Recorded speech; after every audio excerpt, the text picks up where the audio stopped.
going to look a lot different in downtown Colorado Springs. It is the grand opening at the epicenter of soccer and of entertainment in downtown. It's Colorado Springs Switchbacks opening up the new Widener Field, welcoming New Mexico United, and tonight's broadcast is presented by Widener Apartment Homes. With Devin Kerr, Mike Watts on hand. There is so much excitement and anticipation around this Switchback side right now, Devin.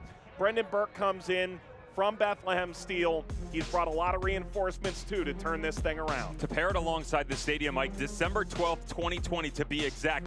They say, here we go, Burke, you have the keys to the kingdom. And for a guy that's always wanted a standalone squad, he has to figure out a way to cement himself within the culture and create his own identity. Why not bring 30% of the starting 11 with you? 4 guys right in front of you right now coming over, have experience with either Philadelphia Union, Bethlehem Steel, or Reading. And of course, a great center back in Jimmy Ockford to anchor it all. These are the guys that have led them in their first couple of matches. And Haji Berry may not have experience with Brendan Burke, but he knows this league well. He's bagged a couple of goals in his first 2 games in a Switchbacks uniform. And over a 3-year span, he had 31 goals a few seasons ago in the USL Championship.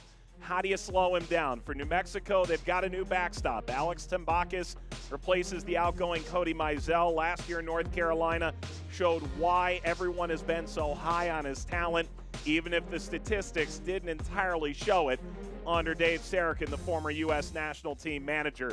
There's a lot of players coming into New Mexico to try and get this right. Every single year, Mike, it's a continued progress for New Mexico United. The darlings of the USL Championship, especially the Western Conference of 2019. Who can forget the glorious Open Cup run that saw them all the way to the quarterfinals? 2020, they take another step. They get second in Group C behind El Paso. They win their first playoff game. They fall to Locomotive in the playoffs. Now it's time for them to continue. And with the losses of Chris Weehan to Orange County, Cody Mizell to NYCFC, and David Estrada with his retirement stepping into the front office, they need help. Brian Brown up top, Ili Illich, those two for me combined for 30 goals and 9 assists back in 2018. Can they return to form? The Ugandan men's national team and MLS legend Michael Azira getting him up the pace in the midfield alongside the likes of Sergio Rivas, one of the most understated pieces from Reno 1868.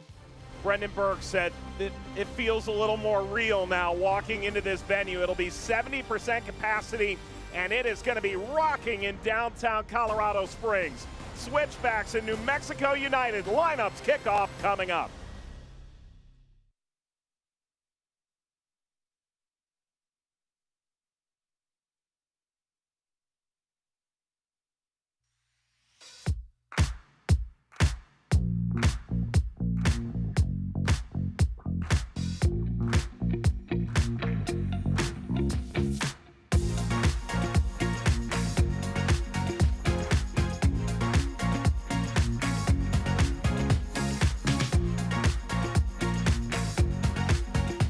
Fox 21's Craig Coffey, voted the Gazette's Best of the Spring's winner, morning TV anchor.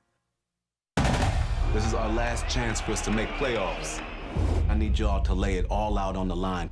I need somebody that's looking out for me. She don't own your ideas. Coop signed a contract with my label, so I do have control. Our justice system is fundamentally broken. We fought to save this football program, but now there's something bigger to fight for. If we do nothing, then when's it gonna stop? All-American. Watch Monday at 7 on SoCo CW. Closing in on kickoff, Widener Field in Colorado Springs. These player walkouts are brought to you by Children's Hospital Colorado.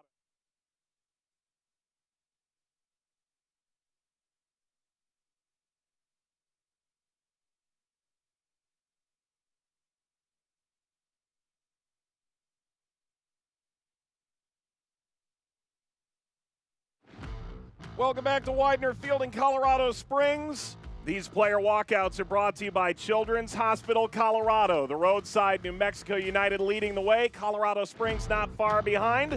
And let's take a look at tonight's starting 11. It's brought to you by Phil Long. Your lone change is going to be Sebastian Anderson out. Picked up a little knock in training on his foot. Lamar Batista will step in at the outside back position. Austin Dewing will get into his story. This will be his last time in a Switchbacks FC jersey. Makangila will hold down the midfield. Haji Berry flying up top. A lot of pace, a lot of power for this team when they move into the final third. New Mexico United. Already talked about some of the new additions. How about boys that have been here? The 7th homegrown signing in New York Red Bull history, Armando Moreno. Love what he's been able to do. Said they didn't get the best out of him in 2020, making a quality step here in 2021 alongside Sergio Rivas. Quality backline and Kalen Ryden. And watch Andrew Tenari bridge the gap from the 6 to the 8 and beyond in the midfield.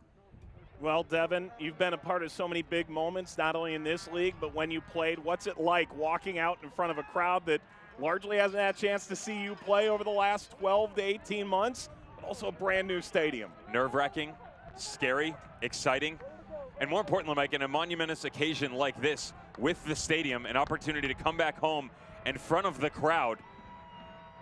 You want to do great things, honestly. Greatness is awaiting for Colorado Springs and their ability to show this squad what they've been missing. All these hometown fans all this time.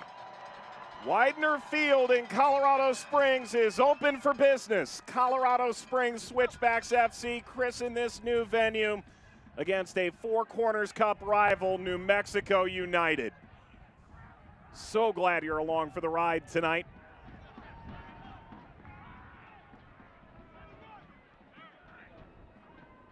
New Mexico in yellow, Austin Yearwood. It's a bit scatterbrained from New Mexico in the opening minute. Back to Matt Mahoney. Another one of those guys who spent time in Bethlehem under Brendan Burke, 2 seasons there. Flicked forward, didn't quite reach Tenari. Makangila. Floated forward, Barry racing through. Barry with Galena making the run, it's Barry! New home, new look Switchbacks, 1-0 Colorado Springs.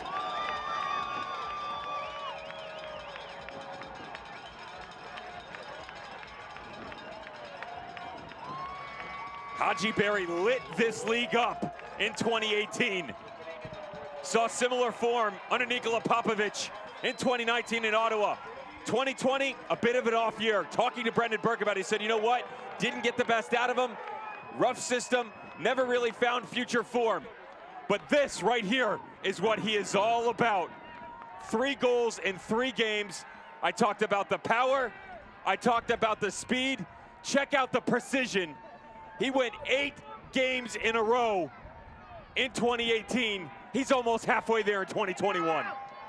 3 goals, 3 games. Haji Berry introduces himself to this Colorado Springs crowd in outstanding fashion inside 80 seconds. And the first goal at this new Widener Field with a familiar tint of blue billowing out from the supporters. What a dream scenario. Josh Suggs was in an offside position, a player who knows Colorado Springs so very well. 3 years, 92 games for the Switchbacks.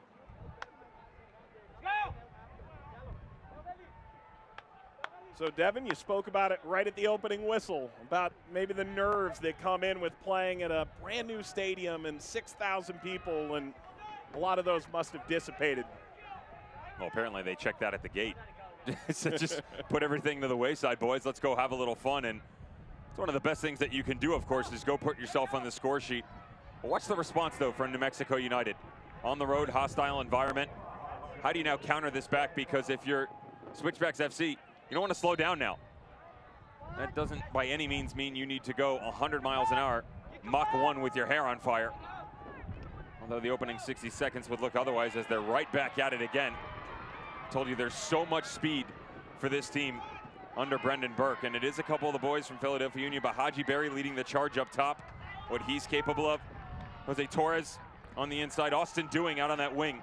Seems like every which way you turn, anyone can make that critically long step when needed into the final third.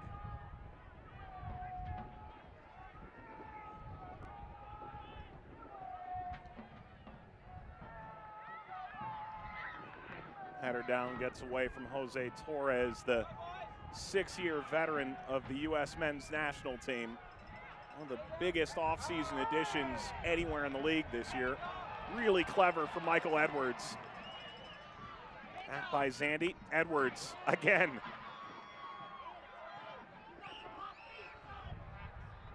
Barry chips back.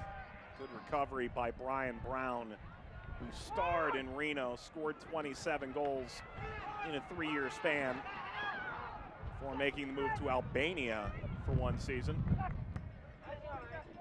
This will run all the way back to Andrew Pannenberg, who makes career start number 2. A shutout against Sporting Kansas City 2 last time out.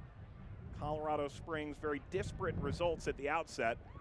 Struggled their first game, but 4-0 winners against Kansas City last time out.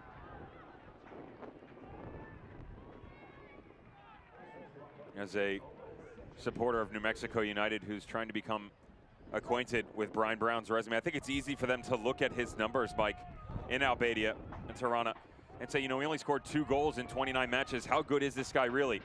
Well, the great Dane Kelly under Ian Russell in 2017 took this league by storm once again. Circle back around as Kalen Ryden, his own Cat 5 coming into fruition. And Brian Brown just sat back. You know, he had to bide his time, wait in the wings. I talked about the 2018 year coming in, 17 goals, 6 assists in 34 appearances. He had 8 goals in 11 games prior to taking off. And Ian Russell said that it was great for him to get the opportunity to go afar, and stepping in for Devin Sandoval. With this early goal, they're going to need to find a way to get him involved, as Haji Berry is feeling himself. Doesn't seem like Barry and Ryden are making peace. Oh, that might be a little bit why. A little grab around the neck. Is that a case of 2 wrongs don't make a right? Something. Either that or trying to figure out exactly, you know, where would your preseason seat be? And Kalen likes to sit up front. Haji Berry, more of an upper row type guy, likes to see the game from a wider perspective. You know, you got to buy the 2-game package. Can't get the single seat. Makes sense. Pannenberg left that till late.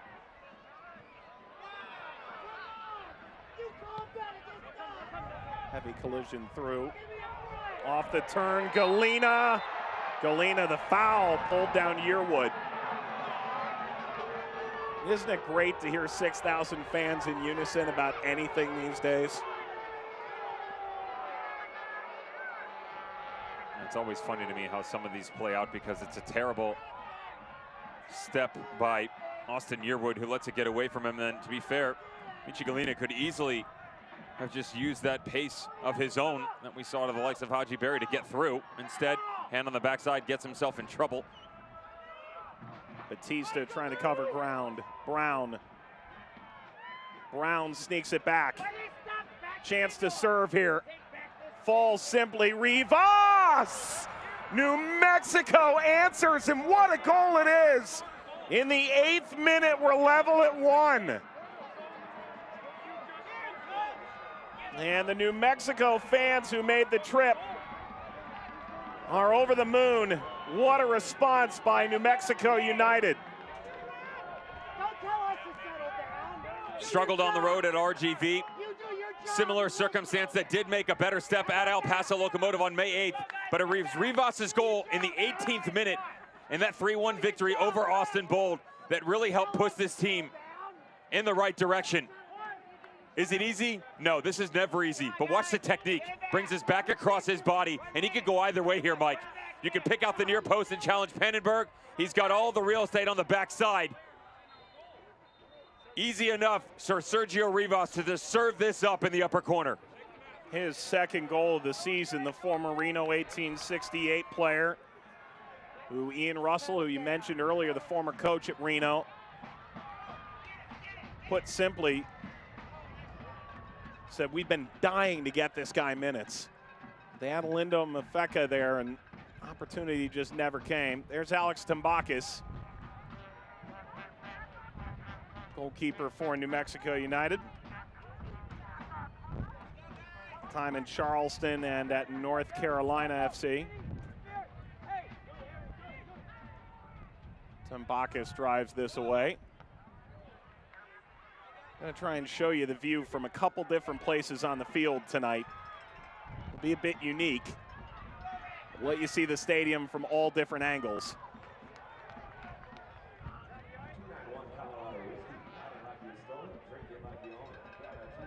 Galena to win this for Colorado Springs for the moment. And Mahoney will go to work.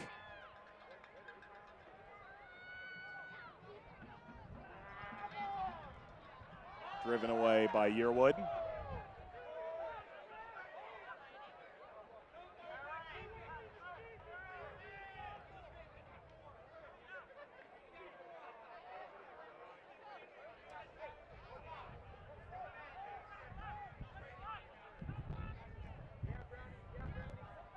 Hard step into Makangila, maintained through the pressure of Moreno. Galena. This will be a corner.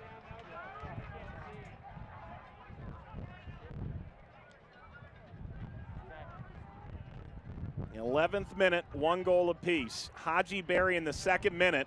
The first goal at Widener Field. Sergio Rivas in the 8th minute to answer for a New Mexico side that was dying for a clean sheet. It won't come tonight. They've entered a beehive of activity tonight. Place is already rocking.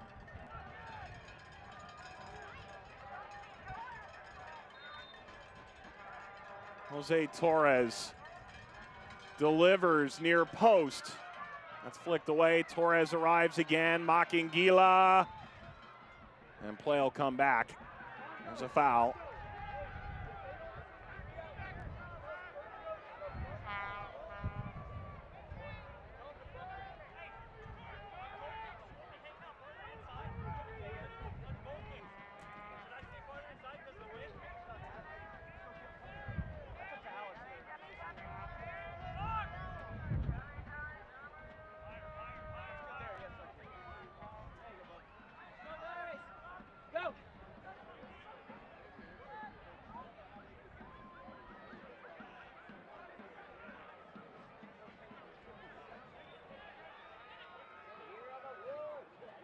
Throw for New Mexico.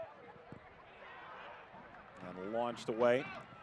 Devin, for fans of Colorado Springs, how do you describe the conversation we had with Brendan Burke? Because so much of the conversation about Bethlehem Steel and Philadelphia Union, his experience there, is that the way Ernie Stewart had the side playing was very different than how the new Red Bull style ended up featuring the last few years there. So it's not quite as simple as saying they're going to play the way the Union do now.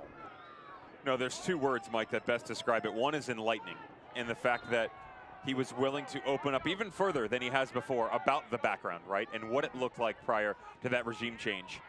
The next one would be energetic, because he was willing to take what he learned in the past, tweak what he had learned from other systems in his downtime, and then apply it in set application for Colorado Springs Switchbacks FC. So for Switchbacks FC, he made a little bit of a joke how, you know, under the new regime that maybe they didn't necessarily use the outside wingers like they'd like to so much, but one man's trash is another man's treasure, as they say. Michi Galeno, an opportunity for him to step in and make amends for maybe not as many opportunities as he should have received. He was great for Bethlehem Steel, now Philadelphia Union too. You get guys like Zach Zandy, another very good and talented player that gets lost in translation a little bit.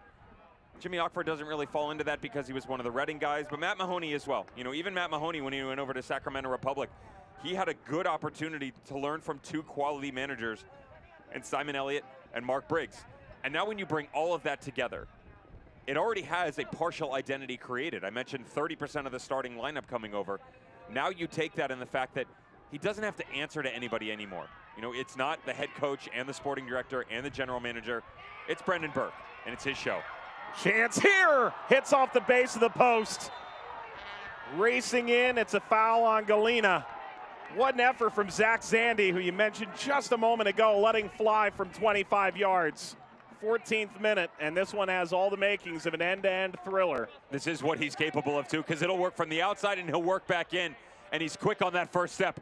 His first touch isn't the best. Watch the second, brings it back across the body. Little bit of dip right in front of Tembakis. That's why it's a cause for concern. Goalkeeper, thank his lucky stars on the woodwork.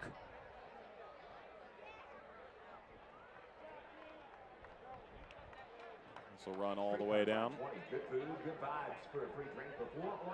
There's the aforementioned Jimmy Ockford trying to give Jordan Bird a run for his money on the mustache. Never going to happen. Never. Brown. Corner for New Mexico.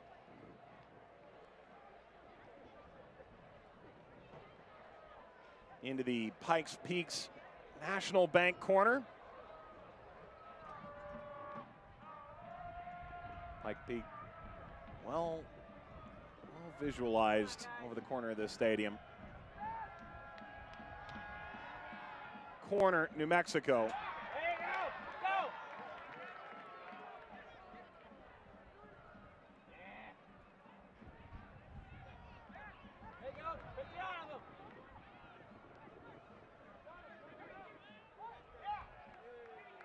Dev, have you ever been to the top of Pikes Peak? Wasn't allowed. Me neither. No, I mean, it was too windy. No, I mean, being in town, yeah, you know, we had the opportunity, soccer tournament years ago at the youth level. I think I was like 15 or 16. And we were playing a summer tournament. We were in town and wouldn't let us go. Felt like it was going to be too strenuous of an activity. It was game day, to be fair, so. True enough. Well, advantage was played, and the referee's seen enough of that. This is going to be our first yellow card. So the trivia continues. Swartz is having an ongoing discussion, maybe a little more with the referee. Juan Pablo Guzman arguing the point. And Swartz shown a card. It's brought to you by Diversus Health. It's a double-edged sword here for Harry Swartz as he goes into the book, catches him with his left foot and his right foot, all on the front leg. Stepping through of Jose Torres. There's a really good look at it from the midfielder. We'll say that New Mexico United got themselves a good one from Harry Swartz and his time at Hartford Athletic. Burst onto the scene in 2019, coming out of Northeastern. Was actually invited to the MLS Combine. Only player from the CAA to do so. Spent the better portion of the first 8 to 10 matches just figuring out how to pronounce the last name. Well, we were given, you know, they give you an idea. It's Schwartz, it's Swartz, it's Swar. I mean, common sense says it's Harry Swartz, you know, but when paper is put in front of you and the black and white pronunciation guy dictates something differently, start to second guess yourself. We figured it out. Ockford reverses. Pannenberg here, who came out of Wake Forest, came highly recommended, native of Charlotte, North Carolina.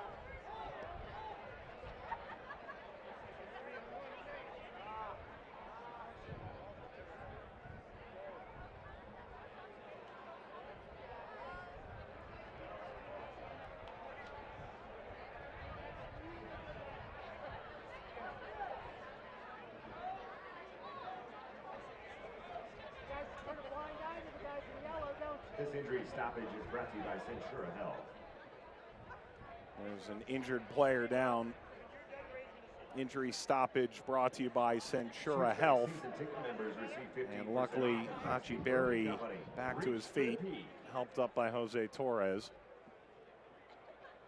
Evan, you spoke to it earlier, but with Haji Berry, the question was, hey, what went wrong in North Carolina? And Brendan Burke went around the agent to have a conversation with the player directly. And he gave a litany of reasons, but the last one was, it was on me. Yeah. I could have dug out better. Yeah, he made it very well aware that he wasn't at his best, and he took blame for that. And most strikers won't do that, by the way. They'll point a finger. The system was wrong. The coach was bad. The players around me weren't good. I wasn't happy in the community. That wasn't it at all. You know, Haji Berry said that, you know, maybe could it have worked out better in terms of positioning?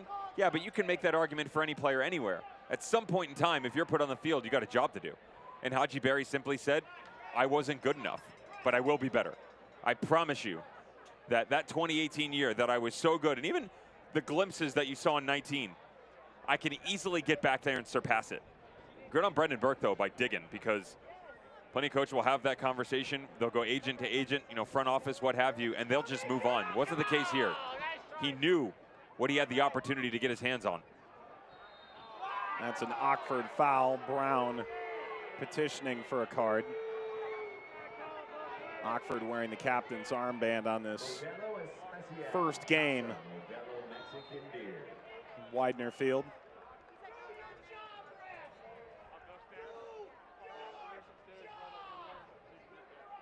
Bill Belichick's in the stands. Do your job indeed.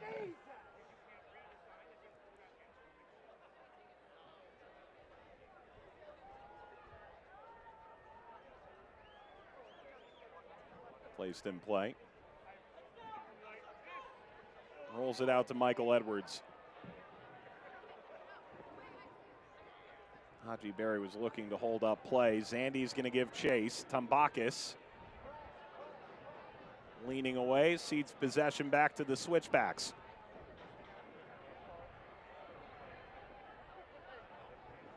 The effort grinding through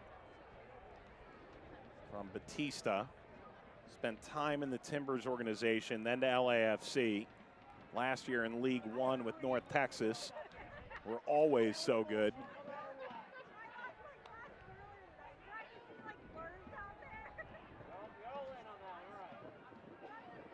One of the numerous signings Brendan Burke is touted. All the while, they're missing a ton of players right now. Visa issues, injuries. Not totally at full strength yet. Ball floated over the back line. Excellent first touch. Suggs trying to break through. And a crowd that once cheered his every move are put in an unenviable position of having to root against Josh Suggs for once. Brown lashes this into the bleachers. Will you guys get this game under control? Please? Do something. The two of you. Let's go, guys. Come on. Absolutely absurd.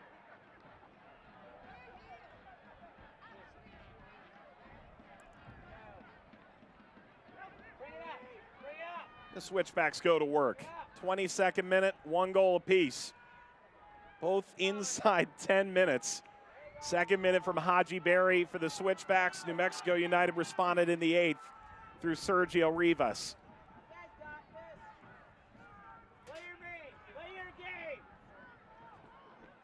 Flipped over to Edwards, put under pressure. Since 1947, Select has been the leader in soccer ball quality and innovation. Select is the official ball supplier of the USL Championship and many of the elite leagues throughout Europe. For the latest Select products and special offers, visit SelectSportAmerica.com.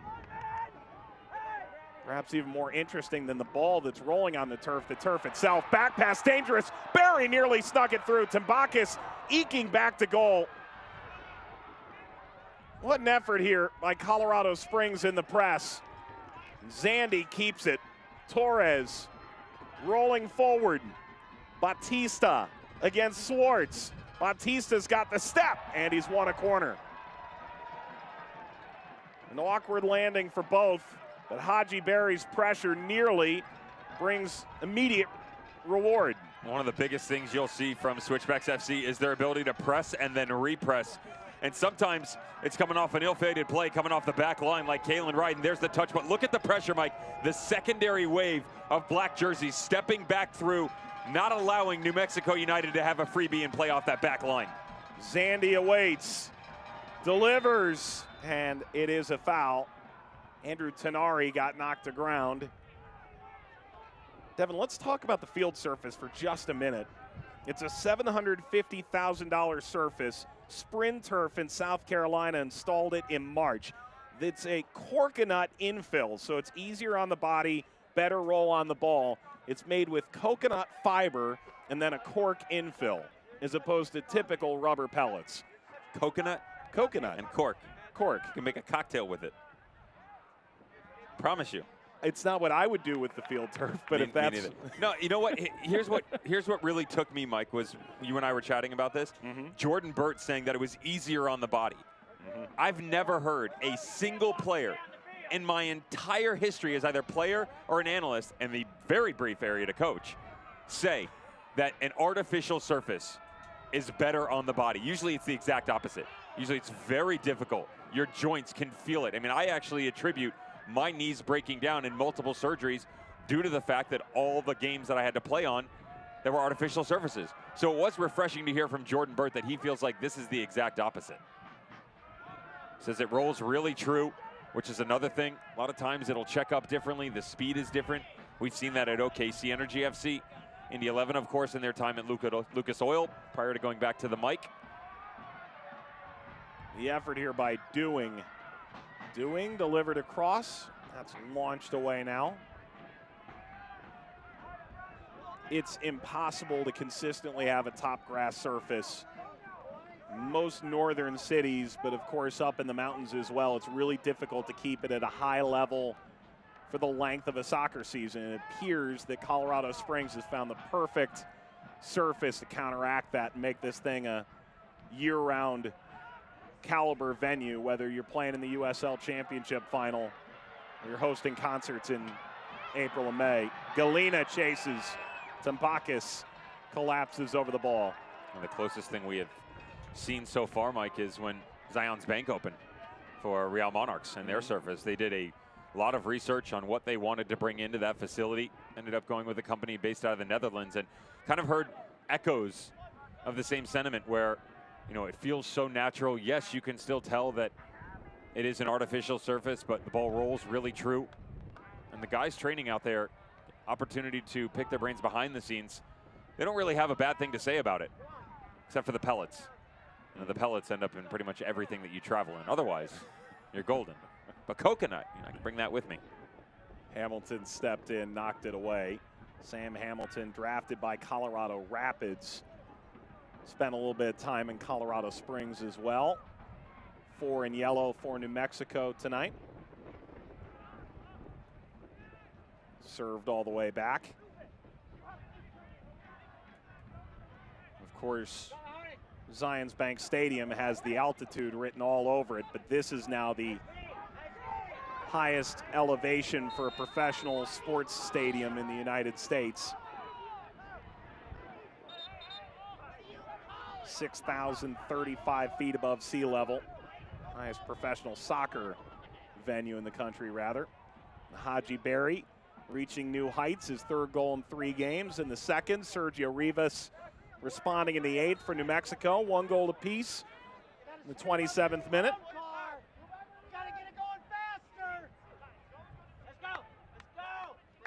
Jose Torres puts it in play. Won the Gold Cup with the U.S. national team in 2013. He was at the World Cup in 2010 in what was a trophy and major competition-filled stint with the national team over 6 years, 2008 to 2013. Lost by Barry. Barry repressing with Rivas and taken away here by the Switchbacks. Barry not quite able to get there. Ryden springs this forward. The turn by Brown. Oh, really clever. Moreno for Brown. And away from Tenari.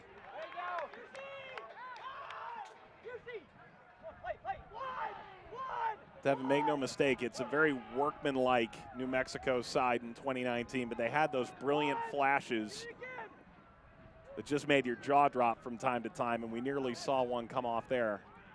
Well, they have the personnel to do it now, Mike, to be honest. You know, they keep everybody healthy, and for me, it's about the shape of the midfield 3 with Sergio Rivas, Juan Pablo Guzman, and Andrew Tenari. To be fair, you could even bring Amanda Moreno into this conversation.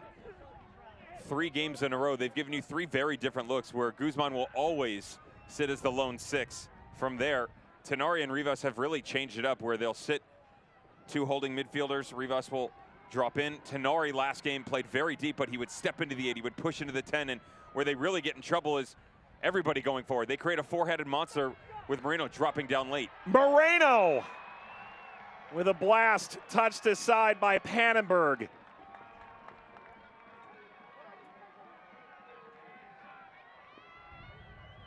And this is what I'm talking about, where he comes down deep into the pocket, receives, and then check the little step off.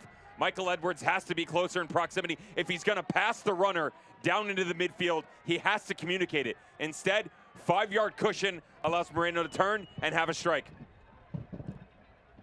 From the McDivitt Law Firm corner in the Northeast. And the delivery, this is an open header from Ryden. He's leaning away. Guzman. Swartz.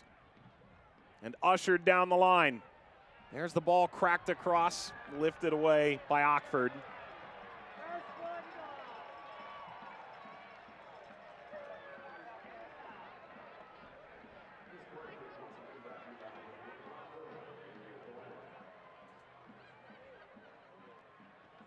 From the McDivitt Law Firm corner again.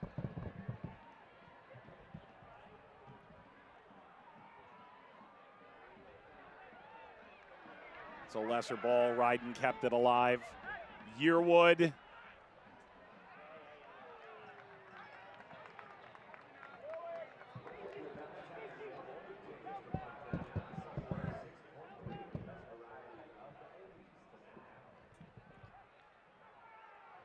Dangerous turnover. Moreno toward Brown, and not the service they were looking for.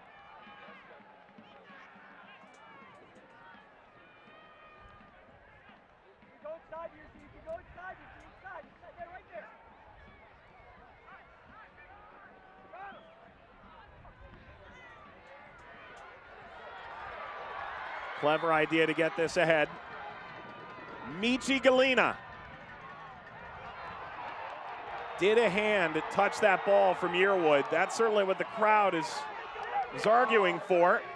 Play allowed to continue. Lifted across Mahoney to the back post, and now lifted wide. Bodies splaying down, and Austin Dewing has been reassigned by the Air Force. That'll become a reassignment active following tonight's game. Unable to convert.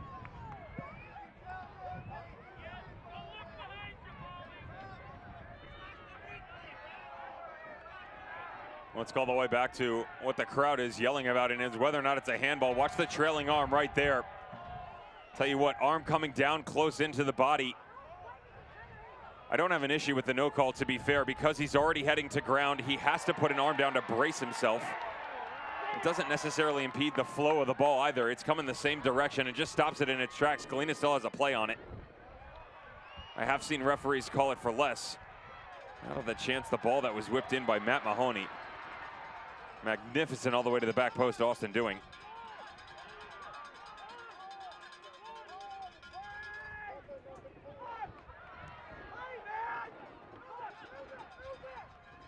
Mahoney.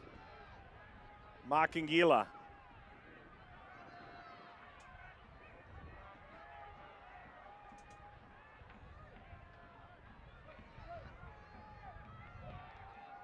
Mahoney again.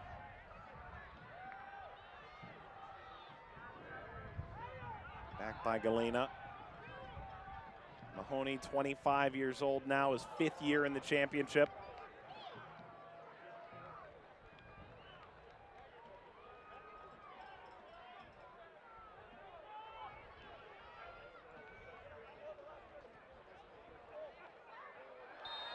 And a foul from Juan Pablo Guzman.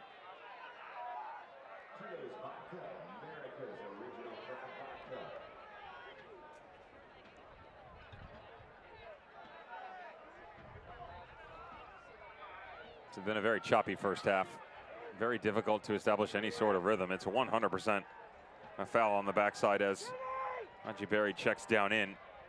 Feels like 2-3 minutes go by, we start to feel a little bit of tempo in this match, and then all of a sudden another challenge flies out. This free kick is brought to you by The Joint Chiropractic. And it's Torres going short. It's Galina getting around the outside. Galina.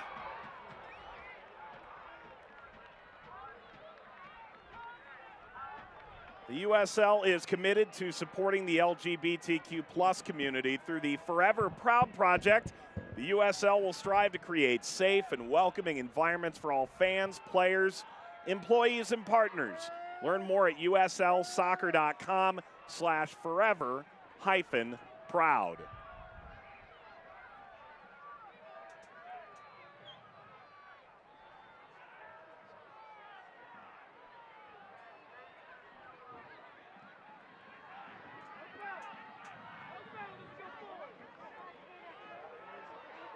Excellent Moreno, sidestepping his way through. But Galena.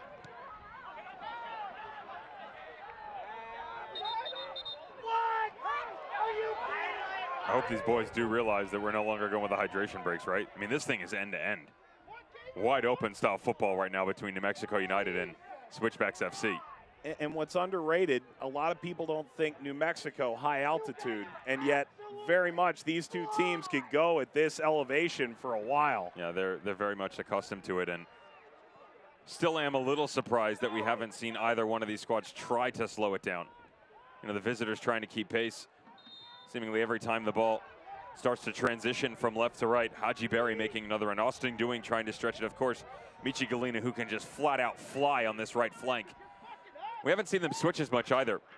Left and right, they will toggle, but that hasn't taken shape here in the first half. A little bit of help defensively from Austin Doing, and the midfield shape defensively for United struggling right now with some good movement going forward, but as they track back, very difficult for Rivas, Tenari, and Guzman to all get on the same page.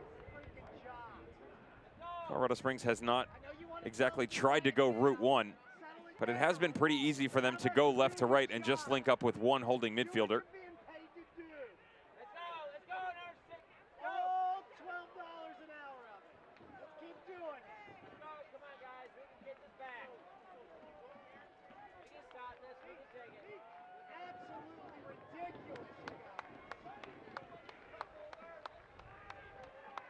There's Brendan Burke, 38 years old. Troy Lissain in the other technical area is 37 years old. We used to think they were young. And Harry Watling at Hartford's only 31. And Mark Lowry can throw his name in the mix. He's 35, 4. There's Troy Lissain. He's probably watching at home going, Devin, you added a year. Floated forward Suggs. That'll sneak out. It will be a corner from the McDivitt Law Firm, corner of the field. A lot of talent at young ages at the coaching level within the USL Championship. Of course, Ian Russell, not that far ahead when he was with Reno 1868. Another one who could be part of the Brat Pack, as they could say. Flags up from the curse. Corner, New Mexico. Nodded away. This falls Guzman. Be aware of flying objects as they enter the bleachers.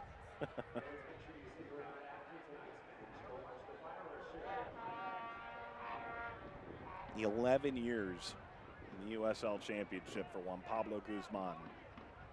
Charlotte, Louisville, Oklahoma City, into New Mexico. And the pressure arriving from Moreno. A foul.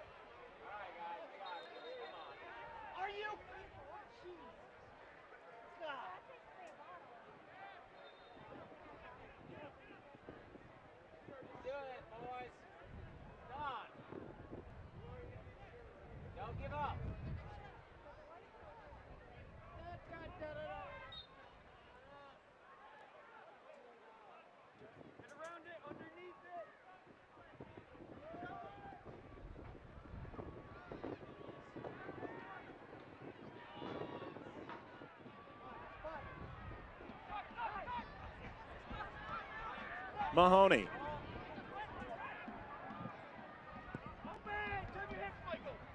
Circle back by Edwards.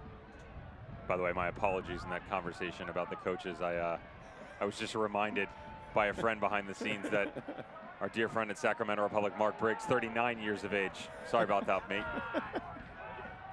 I'll never hear the end of that one. I think there are worse things to say. This is a good sprinting run forward and the dicing ball ahead. Tambakis arrives in front of Barry. Galena and Dewing have switched sides. Yeah, and again, we've seen that in matches past. I was a bit surprised that it took 39 minutes for them to do so. I referenced the defensive shape that Switchbacks FC had showed us where Dewing slid over and helped out. That was actually coming off a restart, so not necessarily surprising, but they will do this as the match goes on. It really tests the opposition, Mike. You get accustomed to who's next to you. You think you have an idea as to the tendency as the way the game's going on, and then just like that, positional change, and you got to start from scratch. Ahead by Torres. Galena turns inward on Hamilton. Got the cross away for the on-rushing Haji Berry.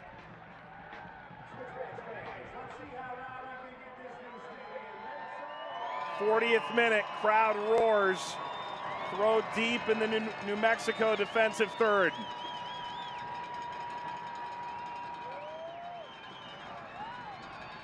Toward the end line. Crossover Dewing. The clearance results in a New Mexico throw.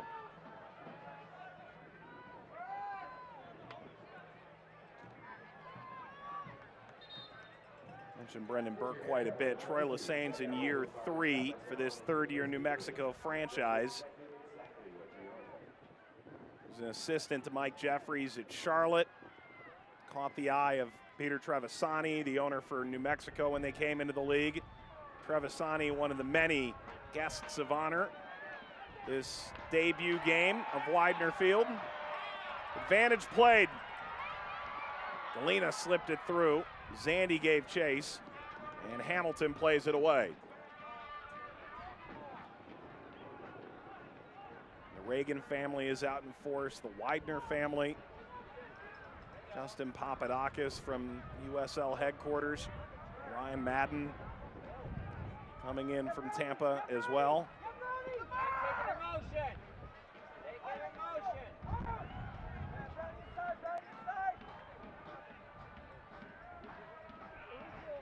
This venue's already been named a host for an NCAA championship.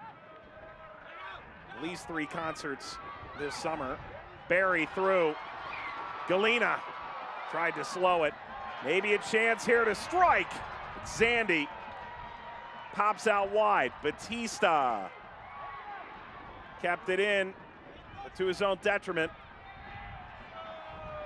Caught Swartz. And Brendan Burke would have liked this to have been switched around as they moved just inside the top of the 18, referencing the combination play between Haji Berry and Michi Galena. Ends up on the ladder. You flip it. Haji Berry's just better in those smaller spaces. Both of them can run for sure. But you start to progress into those tight-knit spots where you need a bit more craftsmanship. Don't necessarily get the best output from it. Ends up in a turnover. Haji Berry trying to work back against Harry Swartz.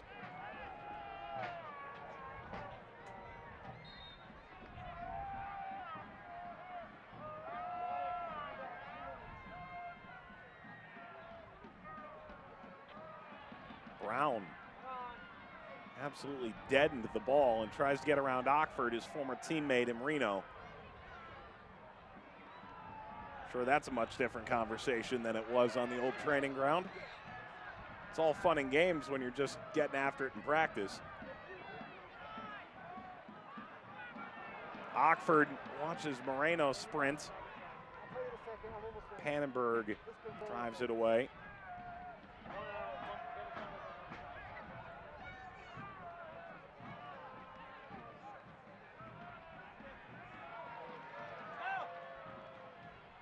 By Zandy, Torres, Dewing. Zandy slides in, keeps it for Colorado Springs. 100 ticks till stoppage time. Clever for Makingila. Zandy. Galena. Barry. Mahoney. Head by Torres. Mahoney. Barry. New Mexico in their low block, getting the job done. The possession continues.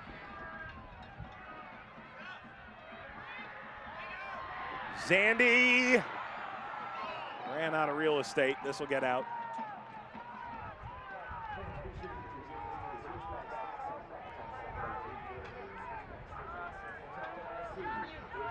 Zach Zandy loses his footing on the backside of this and goes right into the boards. That's why you see him limping. He crosses over the end line. Really good defending by Sam Hamilton. I guess he gets into a 1v1 situation. There's that explosion of speed that we talked about for Switchbacks FC, this time coming from the likes of Zach Zandy out of the midfield. I told you coming in, man. A lot of pace, a lot of power. Haji Berry proved that inside a minute. Put them up in 1-0. Of course, there's the response from Sergio Rivas 7 minutes later, but up-tempo is something that you will see from start to finish for Switchbacks FC. You know, Brendan Burke admitted that that opening matchup against San Antonio, they'd like to forget it, but he felt like it was one of the best things for them because they had 2 weeks in between. And it was a great opportunity to say, we got manhandled, we got played off the ball, didn't play the way that we wanted to play. They came in and bossed us, and we basically took that script and applied it, plus what we were trying to do on our own. Combined 2 styles, got exactly what we wanted out of it. And it wasn't hurting that able to put 4 in the back of the net either. Stoppage time is brought to you by the TikTok Shop. And after blowing that ball over that mountain there, a Diversus Health yellow card to Andrew Tenari. Well after play had been whistled dead.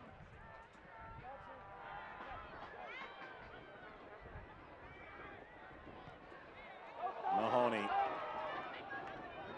got it through Suggs. Mahoney swerved it forward. Doing trying to corral. Doing cuts inside. Guzman.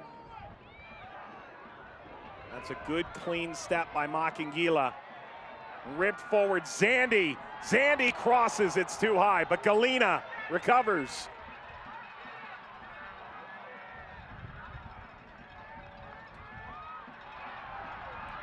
Stripped by Tenari, but Galina's there again.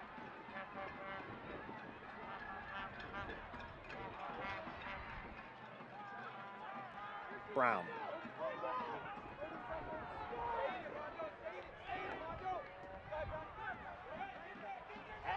Good ball driven forward. Somehow Brown has gotten all the way to the other end.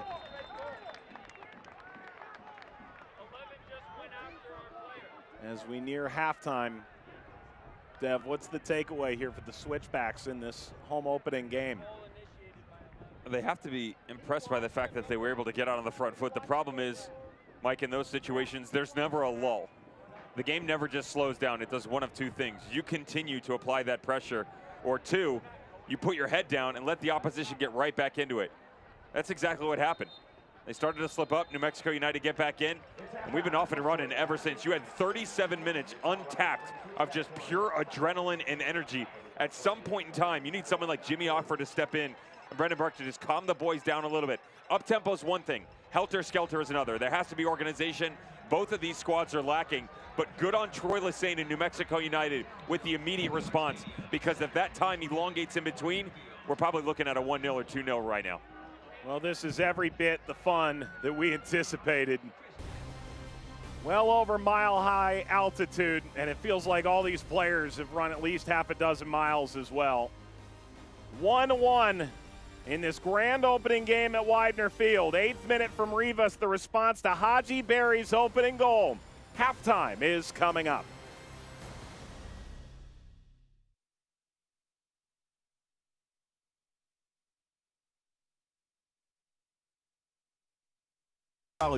Matt Meister voted the Gazette's Best of the Spring's winner, TV weather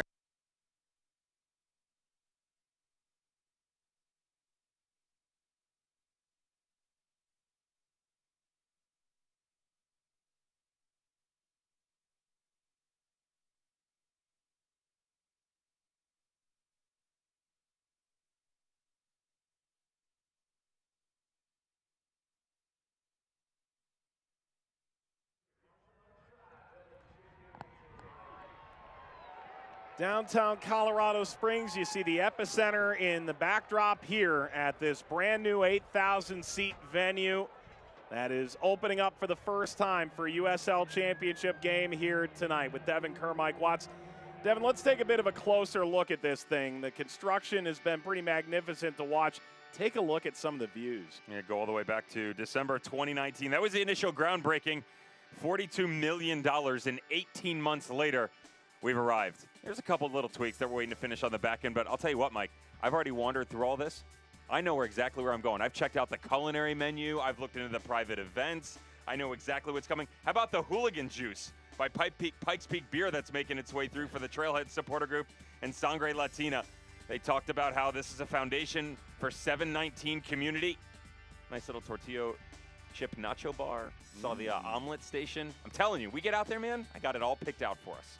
Can't wait. And my sister's lived in the Colorado Springs community for a long time, and there's so much excitement about soccer in Colorado Springs. You can see Pikes Peak off in the backdrop. This is about as beautiful a view as you're going to find in professional soccer anywhere. It's 1-1 here at halftime. Let's take a look at our healthcare family of the game presented by Olson Plumbing and Heating and Encore Electric. It's the Bailey family. Josh Bailey is the Vice President of Philanthropy at Penrose St. Francis Health Services. Thanks for all that you do, and so glad to have your family along for the Switchbacks grand opening game at Widener Field. That's the view tonight. 1-1 between the Switchbacks and New Mexico United at halftime. This is Jake Edwards, and you are listening to Steal Some Time. First buy or sell of the day. Oscar Minez is a top 3 set piece specialist in the USL Championship. Scott, you buying or selling that? Take all the money in my bank account. I think, Oscar, I will buy that. And really, I would say that I would have bought that from like 2017, 2018 on.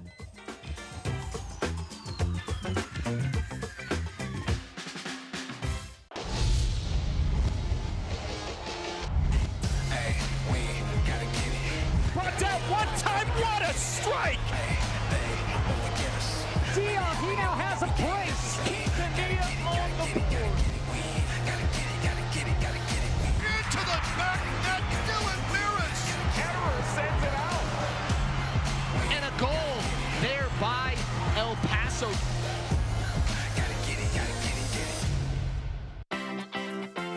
The Colorado Springs On Tap Craft Beer Passport is back. That's right. For $20, you can enjoy a flight of craft beer from each participating brewery.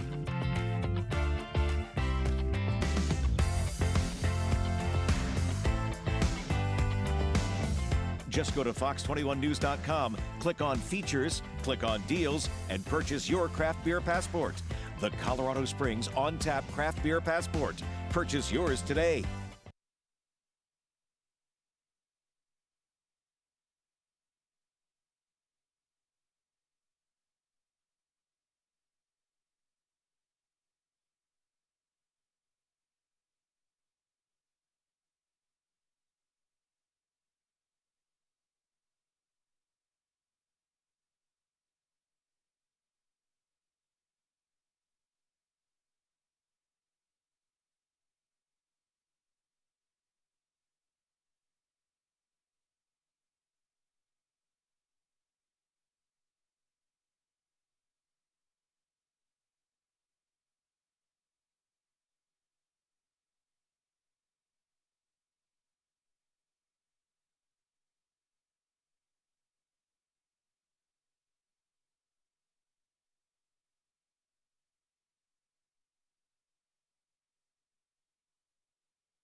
Welcome back to halftime. New Mexico United and Colorado Springs Switchbacks have given quite the show, worth the price of admission tonight. 1 goal apiece at halftime. With Devin Kerr, Mike Watts, let's take a look at some news and notes from around the USL Championship and get you caught up. Clear Audio USL Player of the Week is Matt Van Oekel from Birmingham Legion. 5 saves against Memphis 901 FC. Tim Howard's side. That'll always impress the former stalwart goalkeeper. Speaking of stalwarts for the U.S. national team, DeAndre Yedlin is joining the ownership group with Landon Donovan in San Diego. Lovely addition, and Yed Lenny, great to see him with San Diego Loyal. USL Championship on ESPN.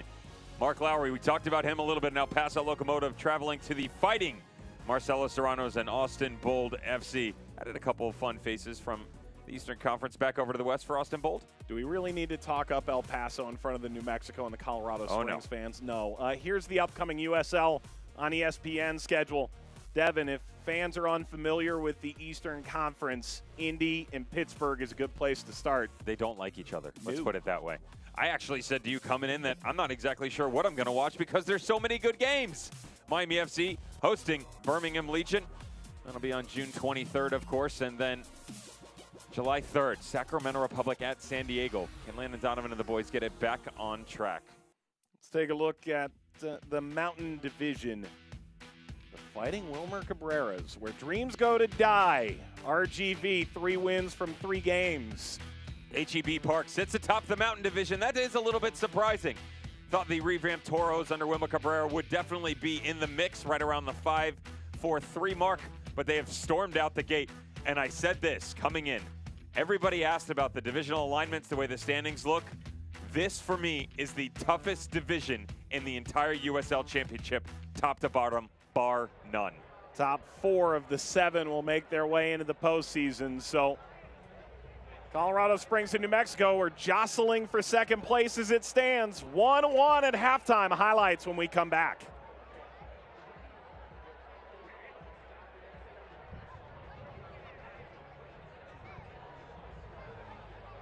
Today, our quaint little town becomes a really big deal. We have to fight back. They're a billion-dollar corporation, and we're not. I care about the people in this town. People seem excited. With all of the mining stuff, if they want to play dirty, I'm all in. The Republic of Sarah, new series premieres Monday, June 14th, only on the CW. This is our last chance for us to make playoffs. I need y'all to lay it all out on the line. I need somebody that's looking out for me. She don't own your ideas. Coop signed a contract with my label, so I do have control. Our justice system is fundamentally broken. We fought to save this football program, but now there's something bigger to fight for. If we do nothing, then when's it gonna stop? All American. Watch Monday at 7 on SoCo CW.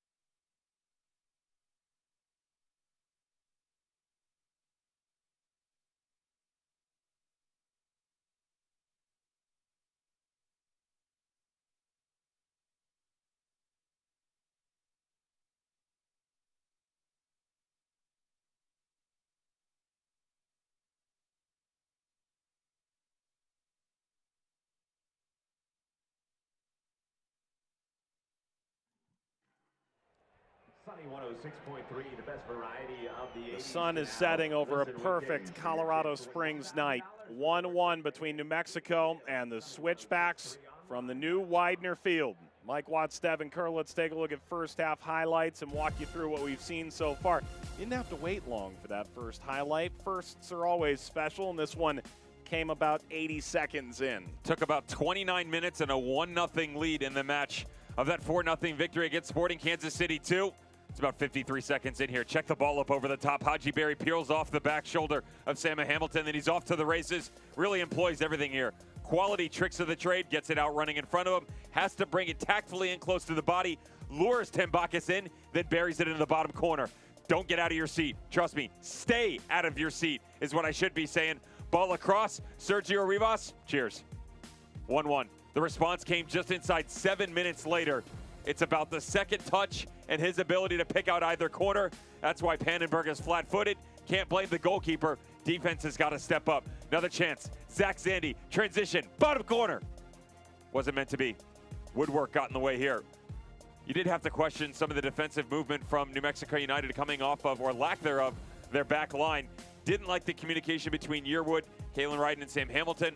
Couple of times, Alex Tambakis had to come off his line and save him. That was just one of them. But as mentioned, this was end-to-end stuff from the first moment. Moreno down into the pocket, lets this one unleash. Little touch by Pannenberg just outside of the post. And it's 1-1 at halftime. Here's a look at the halftime stats. Colorado Springs more the possession, but ultimately these numbers look very similar. I was very surprised we didn't see more of Brian Brown at the beginning of the half, but smartly for him, he recognized that the shape in the midfield for his squad has changed, as well as the pressure that wasn't coming from Jimmy Awkward and Michael Edwards. Both Brown and Moreno recognized that if they dropped down into the midfield a bit more, they would have the opportunity, nay, the luxury, to turn with their back to goal, spin around, and start to run at this back line. You saw more chances. If that continues in the second half, Switchbacks FC are going to have a problem. New Mexico United will get themselves a lead. Let's talk about what's coming up for the Switchbacks. They will host San Antonio on June the 5th. That's a circleable matchup. Yeah, that'll be a fun one. The entire run, to be fair, San Antonio is hosting, then on the road to El Paso Locomotive. These three games right now, Mike, can really what set the standard, coming off that 4-0 victory. No disrespect to Sporting Kansas City, too, but they played down a man for 70 minutes of the match, basically. Anybody should win that game, yet alone the way that they did. Now you get an opportunity with an opponent like San Antonio, who was one of the best in the USL Championship last year, and El Paso Locomotive, back-to-back Western Conference finalists, and New Mexico United, who are trying to eclipse the realm that they set from the previous 2 years. I talked about their progressions. They're ready to take that next step. Their schedule, a bit easier, but still on the back end of it, San Antonio FC, and then back to Widener on June 25th.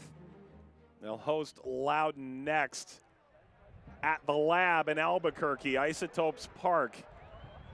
They just had a crowd of nearly 10,000 for their most recent match, a 3-1 win against Austin Bold. Riva scored in that one too in the 18th. Brown and Moreno scored in a 7-minute span in the second half to put it away. The wind is picking up a little bit, and the crowd is picking up as well. New Mexico will make a change at halftime. They brought on Isidro Martinez at the break. Devin, what kind of addition does Isidro Martinez bring? He started 2 games this year, came off the bench against Austin. Chelo Martinez gives you a bit more of a defensive look, Mike, the ability to hold down the shape in the midfield. You did wonder if something was up because of the way that they were playing. You know, New Mexico United pushing Sergio Rivas up high isn't something out of the unnatural.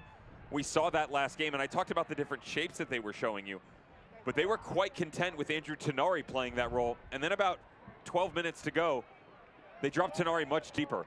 Initially, I thought it was a shape change, but instead, you saw Sergio Rivas start to fade from the game, and you have to wonder whether or not he picked up an injury. Isidro Martinez will be more defensive. I expect Andrew Tenari to play a much more advanced role and to try and combine with Amanda Moreno as the half goes on to see if they can push this back line, because they started to find success with Brian Brown. That substitution brought to you by Sports Medicine and Performance Center.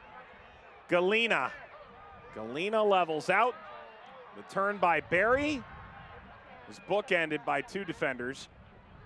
Hops out to Makingila, spent last year in San Diego. Makingila again. Rolls over to Lamar Batista. Galena.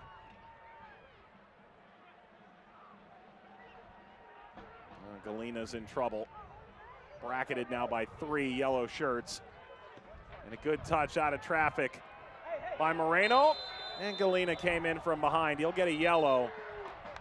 Not necessarily for the number of fouls that he's accumulated or the physicality of this one, but a tactical foul. It's unfortunate for Galena too, because he does a good job to work his way back into this. Very rarely do you see him get beat for pace. The problem was the angle was wrong, and he's trying to track back here. And there's actually the tiniest of a trailing leg from Amanda Moreno, who's trying to scoop back because of a poor touch that gets caught up underneath him. That causes Galena to just collide with that back heel. Diversus Health yellow card. injury stoppage is brought to you by Centura Health. Devin, in speaking with Brendan Burke 3 years ago, Michi Galina is a revelation. Yep. He's a special player. How does he get back to that level? Confidence is a crazy thing, Mike, to be honest, because he had reached the point in time where he had worked so hard within the Bethlehem Steel, now Philadelphia Union too, that he earned himself a contract with Philadelphia Union. What comes with that? Only one professional appearance.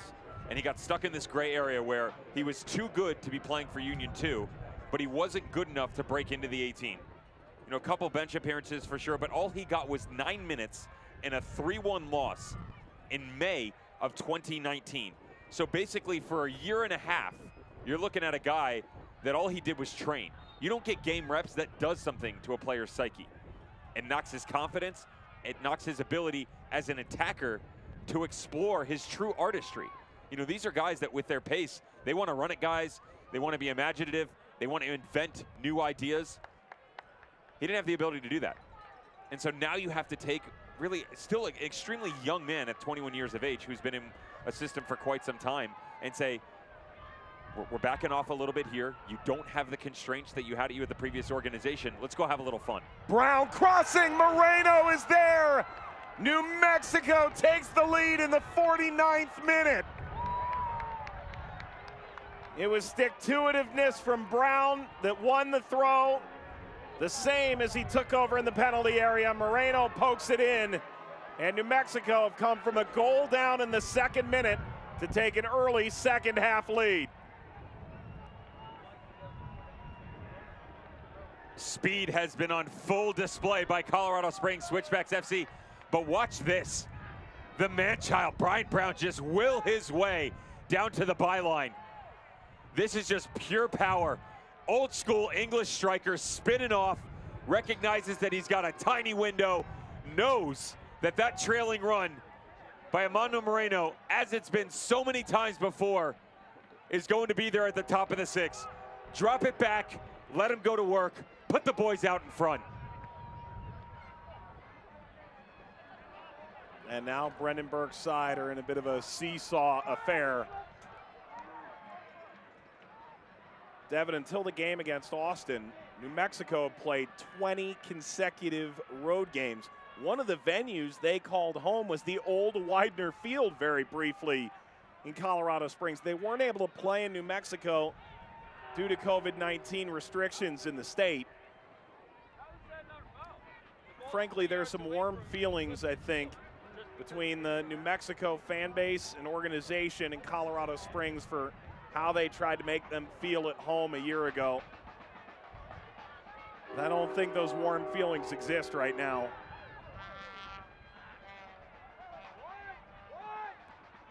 Good turn by Moreno. Slide in by Makangila, the foul, in a dangerous position.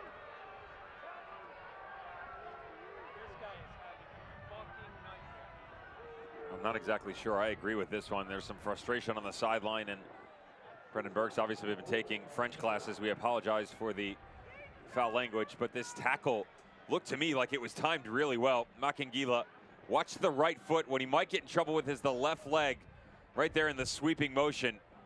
From the referee's point of view, it's a scissoring type motion. You know, he's in a positive position there, Mike, where he's out in front of the attacker. He gets ball with the right foot. Referee doesn't like that trailing left leg, though.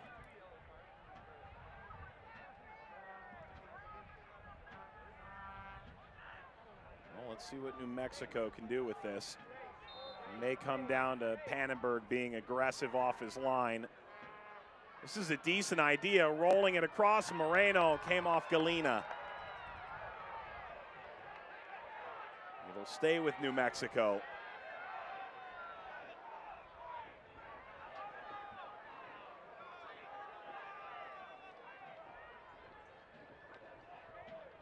Swartz for Moreno. And a foul on Batista.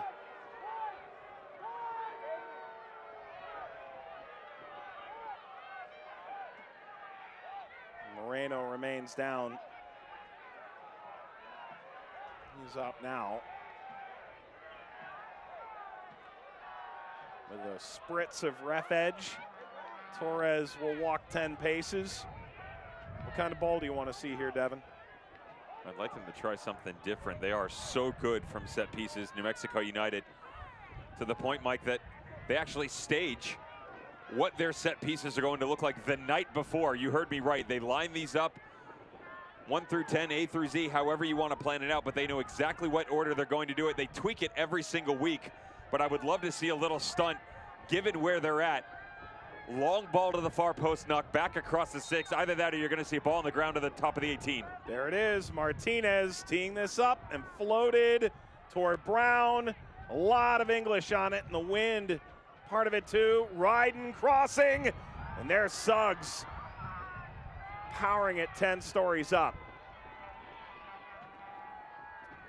The United Soccer League, all 31 championship clubs and its players stand together in support of diversity, inclusivity, equality, and compassion. For more information on the USL's commitment to change through the United Against Racism campaign, visit uslsoccer.com.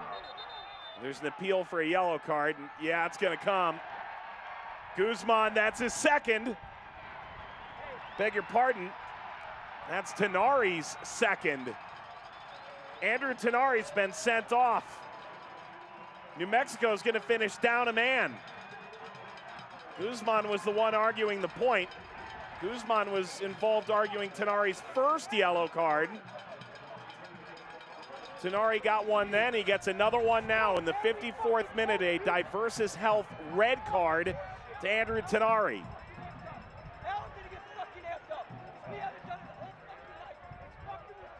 Well, you're getting both sides bookending the halves here for Andrew Tenari, and the way this foul plays out, you got to watch him in transition. Troy Lesane pretty hot on the sideline. Watch the arm. He pulls him down.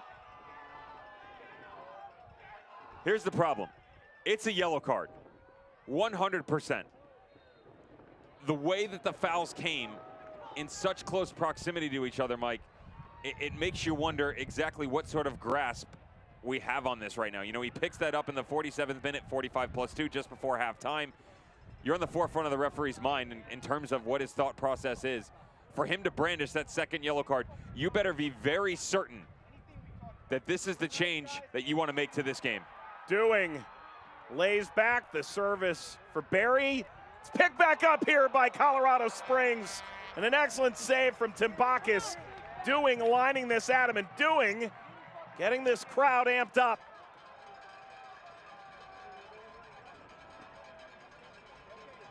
Corner, Colorado Springs. From the Pikes Peak National Bank corner.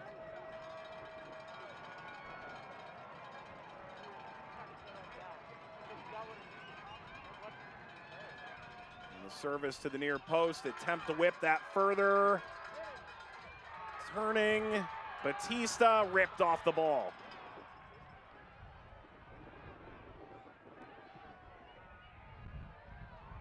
Floated forward, decent through ball, Galena.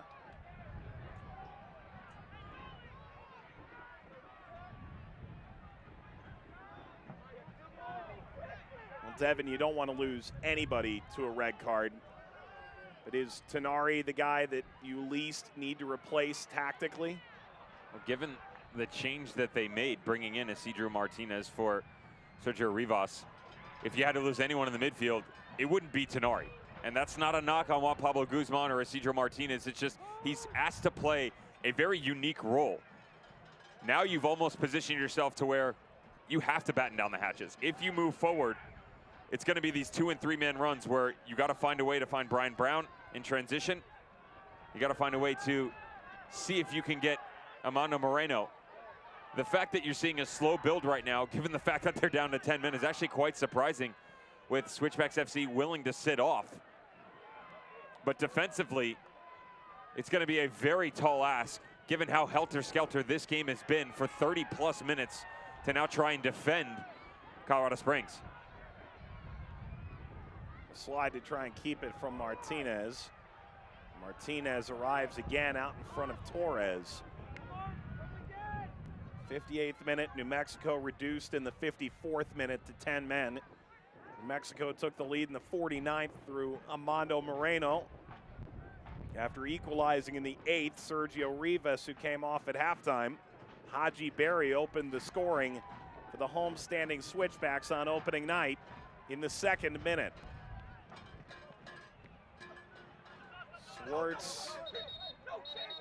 Swartz and Batista getting into it now.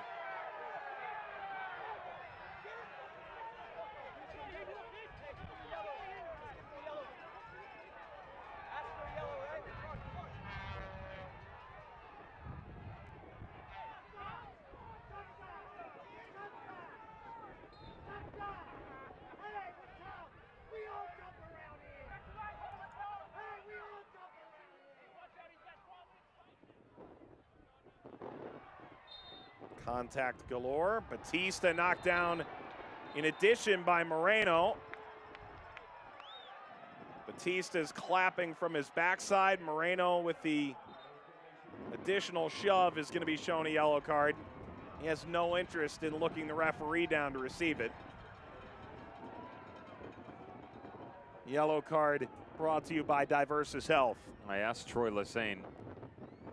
I think it's easy for people to look around the Western Conference and go, yeah, they're rivals, Phoenix Rising. You know, so many fixtures in 2019, both home and away, of course, the Open Cup as well. And I said, but outside of that, what does this look like for you in terms of rivalry? And he said, yeah, I don't think it's very difficult for us to look any further than Colorado Springs because of the amount of times that we played each other in 2020.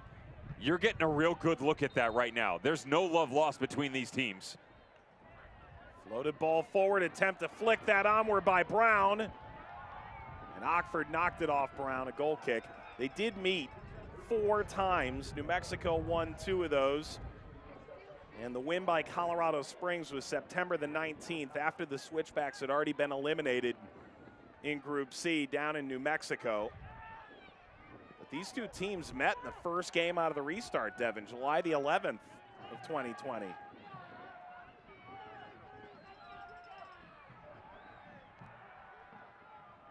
Edwards trots forward.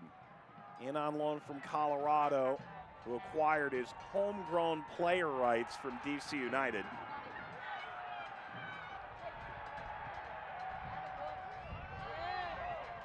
Good idea by Torres. Galena couldn't pull it one step further. We've hit the hour mark. New Mexico 2, Colorado Springs 1. Moreno bounces off. Gieler refusing to give any ground.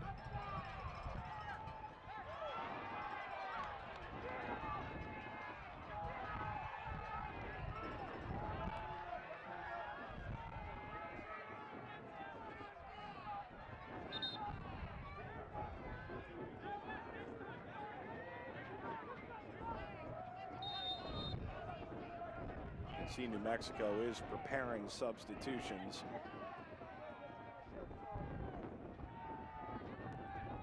Looks like a Michael Azira sighting on the sideline. Devin Sandoval is starting to tie up his cleats as well. Brown able to recover. Ockford sends it away. Jimmy Ockford just on the wrong end of a constant battle for time in Louisville last year. Sean Tosh, first team All-League. Alexi Sawahi stepping into the lineup. Well, here's the first change for New Mexico since the red card. They brought on Martinez at halftime, so they'll have 3 subs remaining and 2 windows with which to do it. This substitution is brought to you by Sports Medicine and Performance Center. Azira on, Brian Brown out. Let's see if they're willing to, especially if they do get the sub of Devin Sandoval coming on. If they actually pinch this back into a 4-back, Mike, you can drop Josh Suggs onto the back line.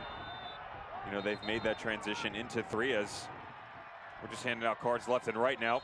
Isidro Martinez will end up in the book as well in the 62nd minute. Another one of those transitional movements. This is what got Andrew Tenari in trouble in the 54th minute. Little turnover, pull from the backside. Tiny performance by Michigalina, still a foul. Diversus Health yellow card at this point, Devin. If you're New Mexico, you're down a man. You played with so much juice in that first half trying to counteract the crowd. Is there an element of, if you're New Mexico, everyone can take at least one yellow, you might as well use it on the night? When you think about it, right? And more so, they're worried about the shape right now, because even though they had all their starters on and this thing was opened up and they got their go-ahead, it was still end-to-end type stuff that had a lot of space, easily accessible for Switchbacks FC. And that's not a good look for Troy Lesane, even going down to 10 men now. So with the addition, if it happens, to Devin Sandoval, and they're already starting to take a little bit of the shape that I'm talking about, where they can drop Suggs in and they can go flat 4, they can go flat 5. Defensively, they just have to button it up because there's too much room to work with for the home squad.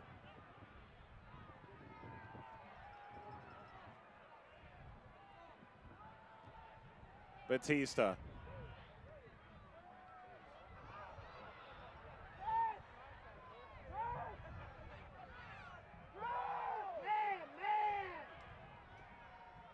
Excellent work out of Colorado Springs pressure.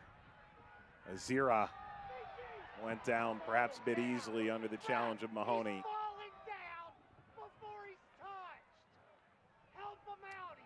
The USL on ESPN continues. Midweek rivalry matchup on ESPN Deportes. Thursday, June 3rd. Copa Tejas returns El Paso and Austin, 9 p.m. Eastern, 7 p.m. Mountain Time in the Lone Star State. El Paso, Austin, ESPN Deportes this Thursday night, June 3rd. This will roll all the way out to Dewing. Dewing glides. Oh, he found a wide open Zandy running down the middle of the area, and it was a hair behind him. Makangila touching away. Batista.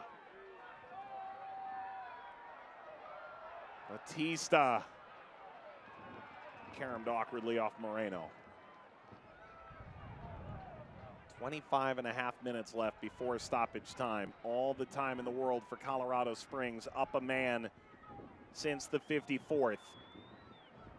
Tenari's second yellow.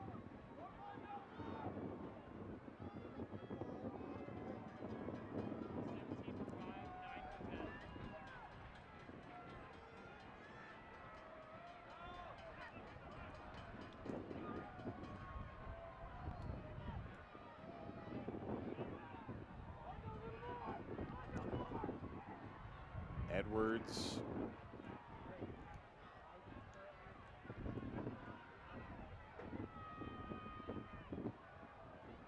Batista.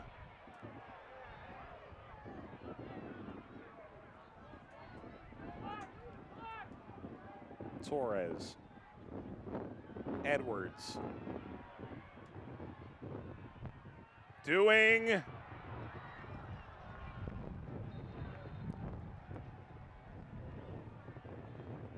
Substitutions are brought to you by Sports Medicine and Performance Center. Schmidt and Sandoval, both players on the inaugural New Mexico United side, will make their way in now.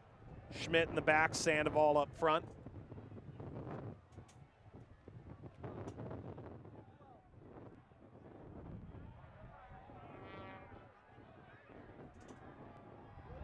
This isn't necessarily waving the white flag, as made it about 10 minutes for New Mexico United after the second yellow to Andrew Tenari. 12 and change, to be fair, in the 54th minute for their midfielder. Devin Sandoval will now take the reins as the first ever signing for New Mexico United. Josh Suggs will take a seat. So I'd imagine this will look like a back four of Yearwood, Ryden, Schmidt, and Hamilton. Devin Sandoval can play the point up top, play off of them. And how about this young man, the addition of Philip Mayaka, Generation Adidas player, drafted 3 overall in the 2021 MLS draft by Colorado Rapids. No appearances for them yet, as he's on loan. Your second team All-American, ACC Freshman of the Year in 2019. Coming out of Kenya, was most people's overwhelming #1 pick. That didn't happen. A great opportunity for him here in this pressure-packed situation to see if he can help get this team back on track. Devin, you mentioned that inaugural Colorado Springs team. Suggs was easily identifiable. Ronnie Argueta in those early days. There's some names that really ring down when you think back to the inaugural season. Effort here by Colorado Springs to get to the end line. Dewing will chase. Carried away by Sam Hamilton. Hamilton still under pressure.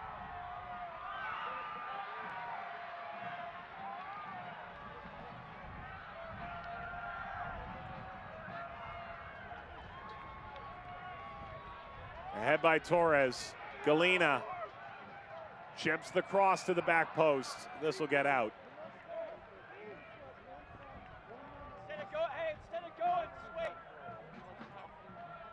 Devin, you think back to the inaugural seasons. David Agoric in goal. Phillips, Robinson, you mentioned Burt. Luke Vercaloni.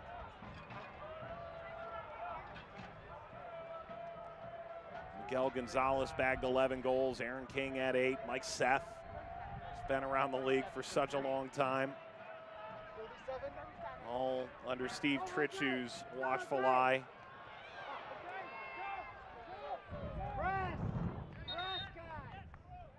What Martin Reagan and Nick and James have put together here, standing on the shoulders of giants in Colorado Springs. Yaya Torre is going to come on. And this is it for Austin Dewing. A firm salute as the anthem played tonight. He's been reassigned by the Air Force, effective following this grand opening night. Dewing had a bunch of bruises and a couple of really tough tackles against Sporting Kansas City, and in the media this week, he indicated there was no way he was going to miss this game. And there was a great story that came out about his time with Colorado Springs after coming out of the Air Force and the Flying Falcons, Mike. And a couple of pieces there that say for Air Force, it says service before self and integrity first. There's some of the bullet points from the university and what it means to be within that organization. And what really took me out of that article, Mike, was they were down 3-1. They were losing to Real Monarchs. And an opportunity came for him where he could have easily knocked this ball into the back of the net. Basically, he burst into the final third, cuts into the 18, has a strike, and it falls right back to him. Anyone could have had a shot on goal. But instead, the service to the organization, to the team before himself, cuts it back to Jordan Burt. They get it to 3-2. Torre, this takes a weird deflection through a New Mexico foot. Hamilton is under pressure. Sandoval holds up effectively and sends Martinez into the attacking half. Good recovery by Ockford.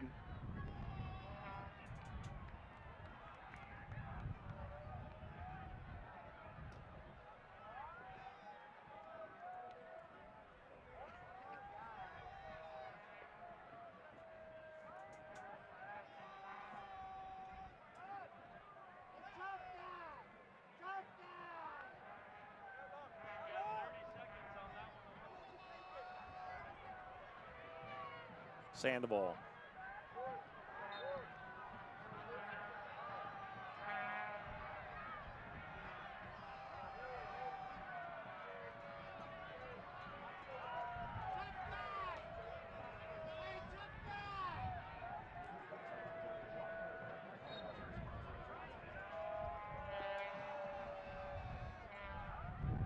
Martinez wears that foul proudly. Trotting into position. Justin Schmidt puts it in play.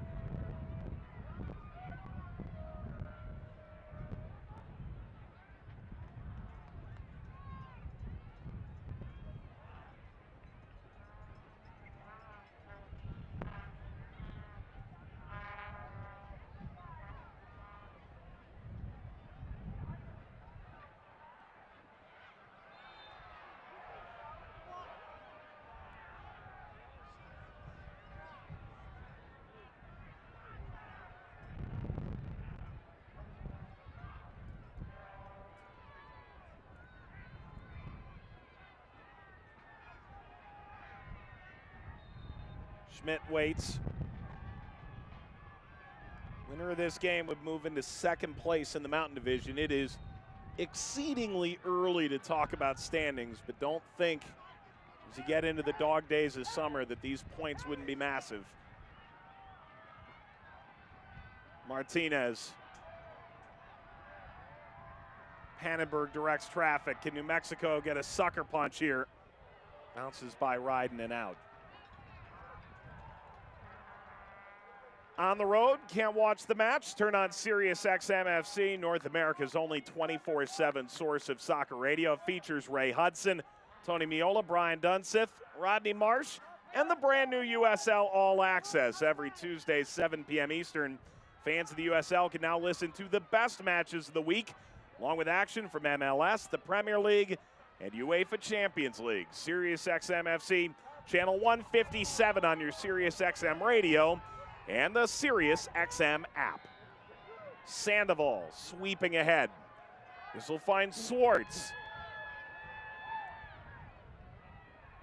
Well, Devin, the funny thing about that service is you saw Martinez saying, send it out, let's waste a little time here. The run isn't on.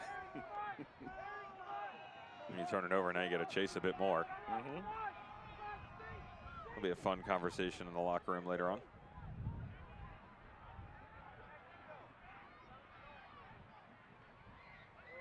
Chip forward by Torre and the diagonal misfires. Devin, you've been a part of many preseasons, but few preseasons last somewhere in the range of 6 to 10 weeks. And that's what the championship had this year with the later start due to COVID-19. That latter start probably gave you the chance to work on man up, man down than you might in a normal 3-week preseason. A lot of coaches will train with it no matter what, but to your point, Mike, you don't have to cram so much conditioning into such a small window, which is very helpful in terms of load management. So a lot of times, a lot less injuries. You have guys coming out of the postseason, or off-season is probably the better way to say it, excuse me, where they're trying to figure out exactly what their roster is going to look like. They get a chance to work on the man down, sort of like the 2-minute drill for NFL, if you will. Torres with a wicked deflection. This will come into Tumbakis. What you can't take into account there, though, is the crowd, is the ref. What type of opposition? Are you with, are you with a lead? Are you without a lead? All those types of things. And a lot of coaches, to be fair, they'll get 1 or 2 of those variables right. But to get everything right in terms of simulation is almost impossible to do.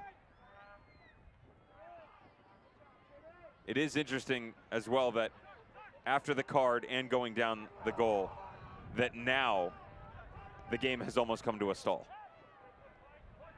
You wondered how long that would take on, right? With all of those up-tempo movements. Now it's finally slowed down. Swartz, driving run by Sandoval, and clearly to the benefit of New Mexico, but how have they done it?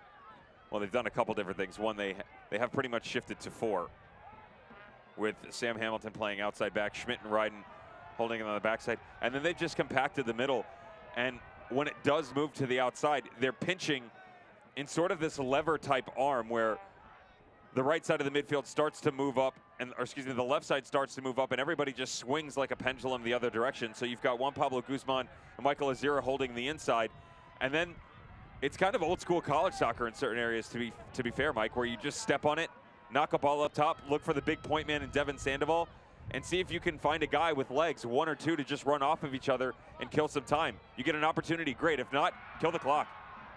Mayaka, Mahoney. Now Colorado Springs imposing their will into the final third. Mayaka chips across, nobody home. Good touch to bypass Torres.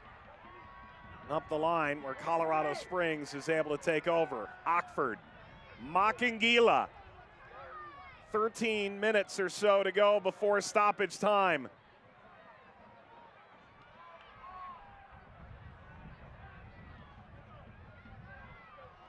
Makangila will try the left channel again. Torres ricochets harshly off Martinez. Torres will go straight over to him and check on him. That driven cross caught him up above the shoulders. This one comes right off the old noggin here.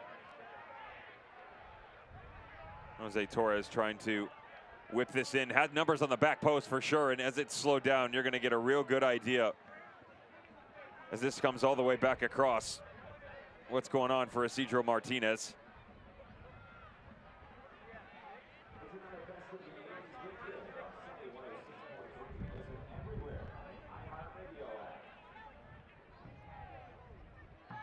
See Martinez there, 2015 Texas High School Gatorade Player of the Year, went on to UTRGV, which is where Rio Grande Valley started playing their games before HEB Park was done. Went on to 2 seasons at RGV, played in 48 games there, and the talk there was always about his sacrifice for the team. Well, that's quite the sacrifice. He'll trot off. There's no card, so he does have to come off for a short amount of time. Means this ensuing corner, a Pikes Peak National Bank corner, is with 9 New Mexico players on the field. Chip to the back post, rising. Schmidt sends this out. A big fist bump from Tambakis. Another corner for Colorado Springs. They'll switch and take the McDivitt Law Firm corner.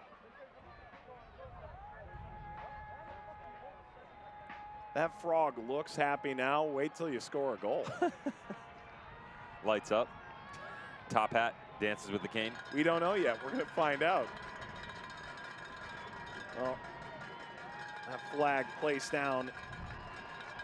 New Mexico down to 10. Can they mark everybody? The corner. This will fall. Galena. Ball chip back. That's a defensive clearance wide of the post. That found the net. It's a gorgeous finish, but in the wrong net. Another corner. 80th minute. New Mexico up a goal, down a man. Colorado Springs bearing down. Another set piece. Ball just touched away. Goalkeeper got something. Tambakis sends this out, a throw on the other end. And this is a brilliant moment for a substitution if you're New Mexico. It's going to be Daniel Bruce coming on.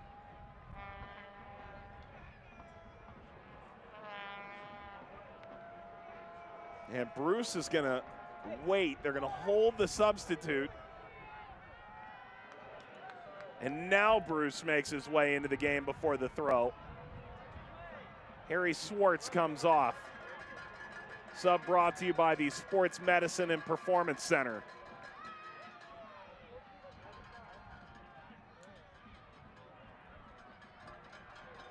This was overran by Martinez. Barry can't bury the goal. Tambakis gets down. It would have curled inside the post. Another corner for Colorado Springs. You wonder why they went and got him with the loss of Cody Mizell, who was going to step up. Tambakis has been great for him in goal. Very difficult save down to the bottom left corner. Keeps him in it. You can tell this stadium just wants to explode. The corner. Sandoval away. Galena gave chase. Odd deflection taken over by Juan Pablo Guzman. Carries across the halfway line. This is much needed respite for New Mexico United.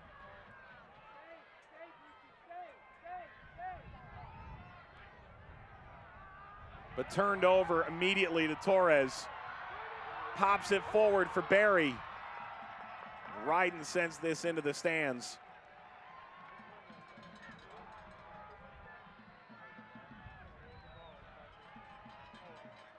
Devin, if you're Colorado Springs, you wonder what more you can do. Another ball pump forward. Tambakis came off his line. He appeared to get undercut. And it is a foul against Torre.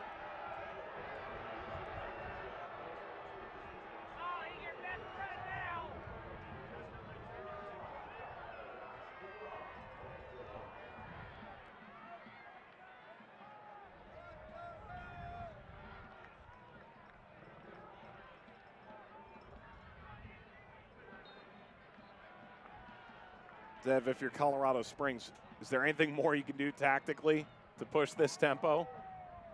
No, at this point in time, they've got to be a bit more tactful. Use the space to your advantage, and they haven't done a very good job of that, to be honest. Trying to be a bit more direct, and I disagree with that because of the fact that you are up a man here. The pace we know about, but the space that you were able to go after in the first half, it's a very different look now because of the fact that Hamilton and Yearwood are now pinching on the outside, so you have to work to the inside more. So all the more reason to look at someone like Jose Torres, Philip Mayaka, work off of each other. Macanguila's been on the ball a lot more. That's a three-man triangle that you should have a real good feeling about if you're Brendan Burke. Instead, a lot of long balls up over the top looking for flicks. A minor amount of success in that area, but it's come off redirects. Rahaji Berry with a quick little turn, Michi Galina down to the byline. It's not going to be these long, fluid movements of the 30, 40-yard runs we saw in the first half. Bit more ticky-tack in style now. Put a couple passes together, make sure the movement off the ball is being proactive, and then you will provide yourselves more opportunities down the stretch. Dantuma Torre picks up another foul and a talking to from the referee. He spent last year at New York Red Bulls too.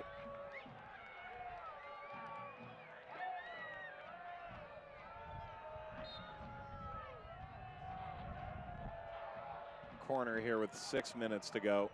Rather a free kick. They could have easily sent to the corner. Instead, they got the cross through, and Ryden had no idea about it.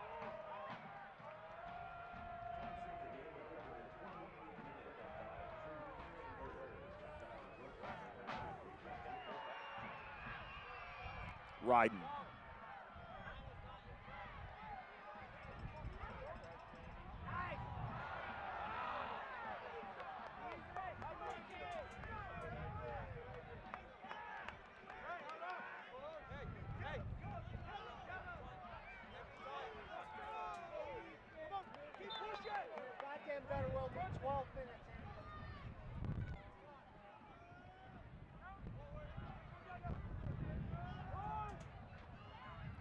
You can see the epicenter sculpture lighting up this grand opening game.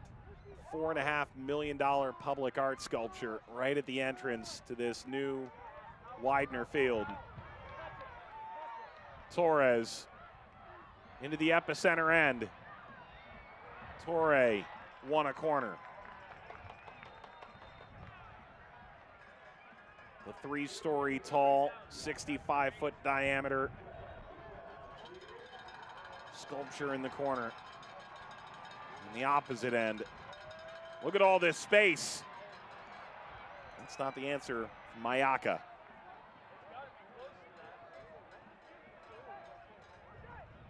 And the problem with having one of the crown jewel venues, Devin, is that even the road supporters want to make the trip now. Well, there's the curse. Mexico United coming in. We always get an opportunity to voice what's up and coming for matches. Took to social media today, talked about them being one of the best traveling supporters groups. Who can forget that quarterfinal game you talked about at the beginning of the game in the Open Cup, away to Minnesota United, chartering, was it 2 planes or just one? One full plane. One full plane. It was the lucky 320. Yeah. I know Lucky was in there. The number, mathematics. Not all of them were on that one plane. Some others, I think, had to fly commercial like the rest of us. Oh, good on the club for organizing that. I think it was with one of the local credit unions. An opportunity to package everything together. It was the hotel, the plane. Good on them, but right now that's in the rear view as they're just looking to see out the final couple minutes here on the road.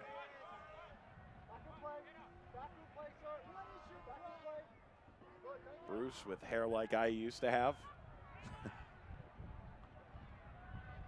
Domineering header forward. Torre.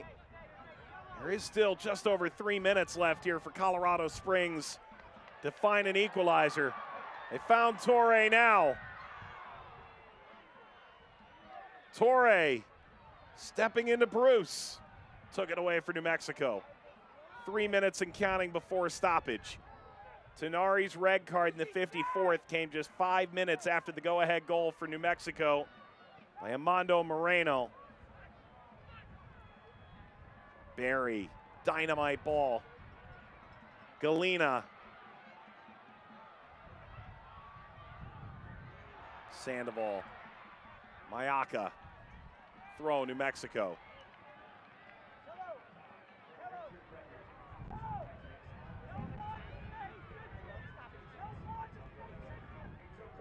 It's been a steadier last 10 minutes from New Mexico. Things were looking really dangerous for Colorado Springs on this end.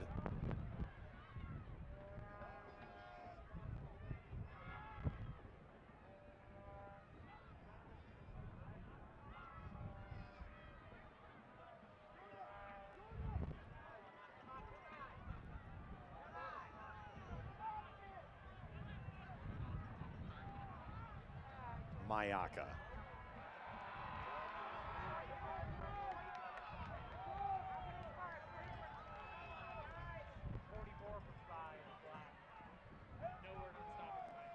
Brendan Burke spoke about this being as stiff a test in a home opener as you could imagine. You spoke about it earlier, Devin, in the Mountain Division, getting San Antonio at home on June the 5th and then away to El Paso on June the 12th. At this very early stage of a marathon season, it's going to be a pretty intriguing look into this new look Switchback side. Crowd's going to roar as Jordan Burt enters the game, mustache and all. His 7th season in Colorado Springs. He's questionable with a right lower leg injury. He will see minutes in the home opener of Widener Field. Advantage played. Martinez swipes inside and gave it away cheaply. Sub brought to you by the Sports Medicine and Performance Center.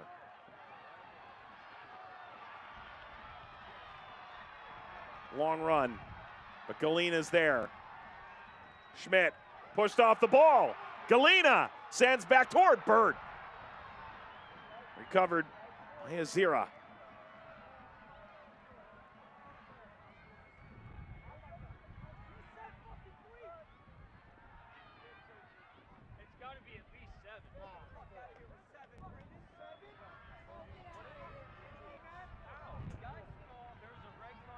Well, we're headed into stoppage time, and let's call it a hotly debated 4 additional minutes. Stoppage time brought to you by the TikTok Shop. Advantage played. Nice ball through, and Barry tried to comb through. Throw Colorado Springs. Beautiful step by Kalen Ryden here because Barry had the number, literally 5-hole. Excellent nutmeg by Haji Barry. He's working hard right now. I mean, he is incensed trying to find a way to will his team to that equalizer. The problem is he's really the only one. Makingila cut out by Bruce. Approaching a quarter of the way through stoppage.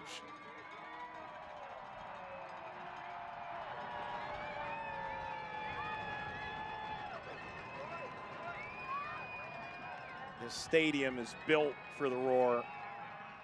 In downtown Colorado Springs, it's their early magic at this venue that just cut the ribbon. The turn by Galena. Galena crosses Barry!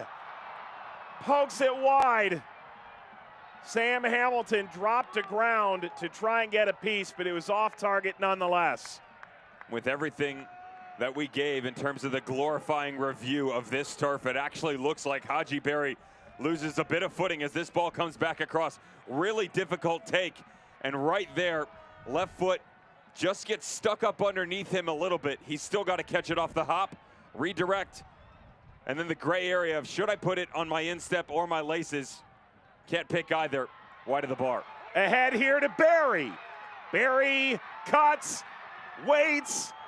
Galena! This deflects down. Barry, no, it's Burt. Burt flicks through. Barry gives chase to Bacchus. Leaps on it with Barry trying to race through the finish line here. He's looking for an equalizing goal now, under 2 minutes to go. And Bacchus remains down. Look who it is on the backside, by the way. one of the founding captains of this back line. Check out 17, Justin Schmidt. Don't mind if you do. Inside the 6, Tambakis flat-footed, gets caught off his line. This is headed for the back of the net. Really well done by the center back to cover the weak side of the goalkeeper.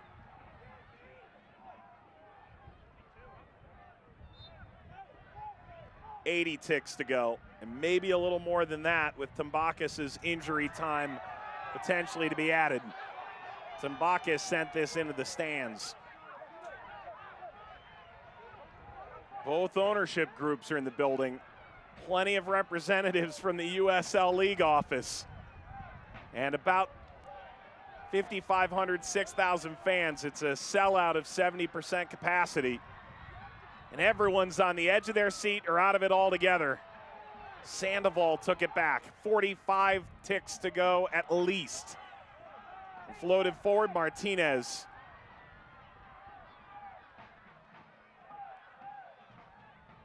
Sandoval. Guzman. Hamilton. Guzman. Torre. Came under Guzman. Play continues. Torre is taking it away.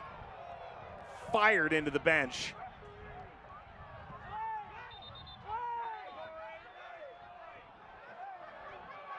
Time come to a screeching halt as we hit 94 minutes. 4 minutes of stoppage. And Guzman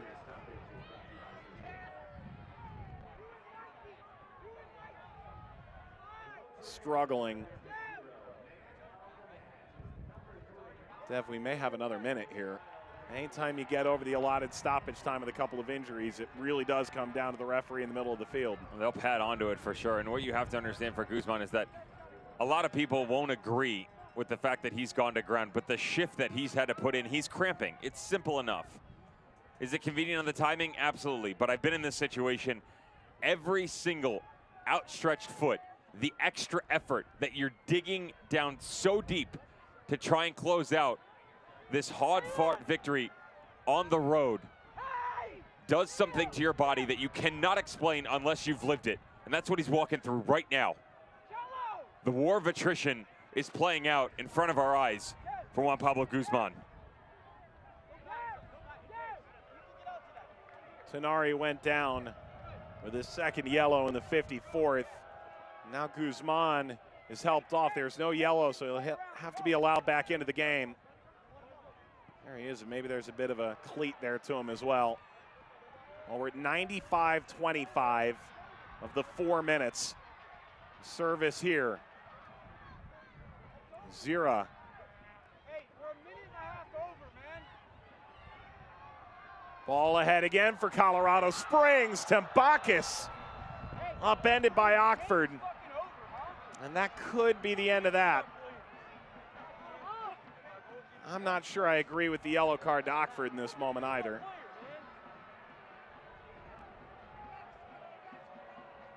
No, the two boys just doing battle here. They've both got a right to the ball, especially given the distance that Tambakis travels off his line. It's pretty far out. I mean, you're approaching the penalty mark here. Problem is does reach out with the arm for Jimmy Ockford. It's really well done, to be fair, by Tambakis. That's not an easy save. A lot of momentum. You know that the hit's coming as well. You got to hold on to it. Not a bad way to seal out a road victory. Well, New Mexico is about to make it 2 wins on the bounce if they can see out these final seconds. In doing so, they move right behind RGV in the Mountain Division. This early staging post. Tambakis sends it away. Referee doesn't look like he's quite ready to let this go yet. We've had 3 injuries. Ahead now to Bruce. Bruce can seal it for New Mexico! Daniel Bruce with a stunner in the 97th minute. That is that. 3-1 New Mexico. The cult favorite of Daniel Bruce is going to seal 3 points on the road for New Mexico United. July 25th, 2019, this young man introduced himself to the curse. Somos Unidos is what they say. A 2-1 victory on the road as he had a strike from distance. He does the same here. This time, it'll make it 3-1. Watch this. Everybody thinks it's going back post, myself included. Upper 90. Take a bow. Don't mind if you do, young man. Heck of a strike by Daniel Bruce to see them through the tunnel to 3 goals and 3 points. Well, these LED lights put on quite the show, and it's not the result certainly Colorado Springs were looking for, but it is still a grand opening night to a new era. And the conversation among the Colorado Springs staff and ownership group has been quite consistent. They're going to have the runway to get where they want to go in the long run. And these fireworks, these lights, are more about the future than they are the present. Tonight's critical moment of the match brought to you by Centura Health. Second minute, unforgettable. Yeah, unfortunately, they wouldn't get any more, but pick your head up if you're a Switchbacks FC fan, because this is going to happen multiple times this season. Haji Berry, 3 goals in his opening 3 matches. Yes, they get blanked week 1, but that's not a problem. They've got him off and running, and rightfully so. Haji Berry tucks it home. He will be your man of the match, by the way. Tonight's man of the match is brought to you by the Better Business Bureau. We've seen Haji Berry score now 3 goals in 3 games, but tonight the Switchbacks come up short. And New Mexico back on the road, where they had to make themselves so familiar. They'll bring a thrill to this crowd that ultimately sees their home-standing side fall short. 3-1 New Mexico. We wrap it up when we return.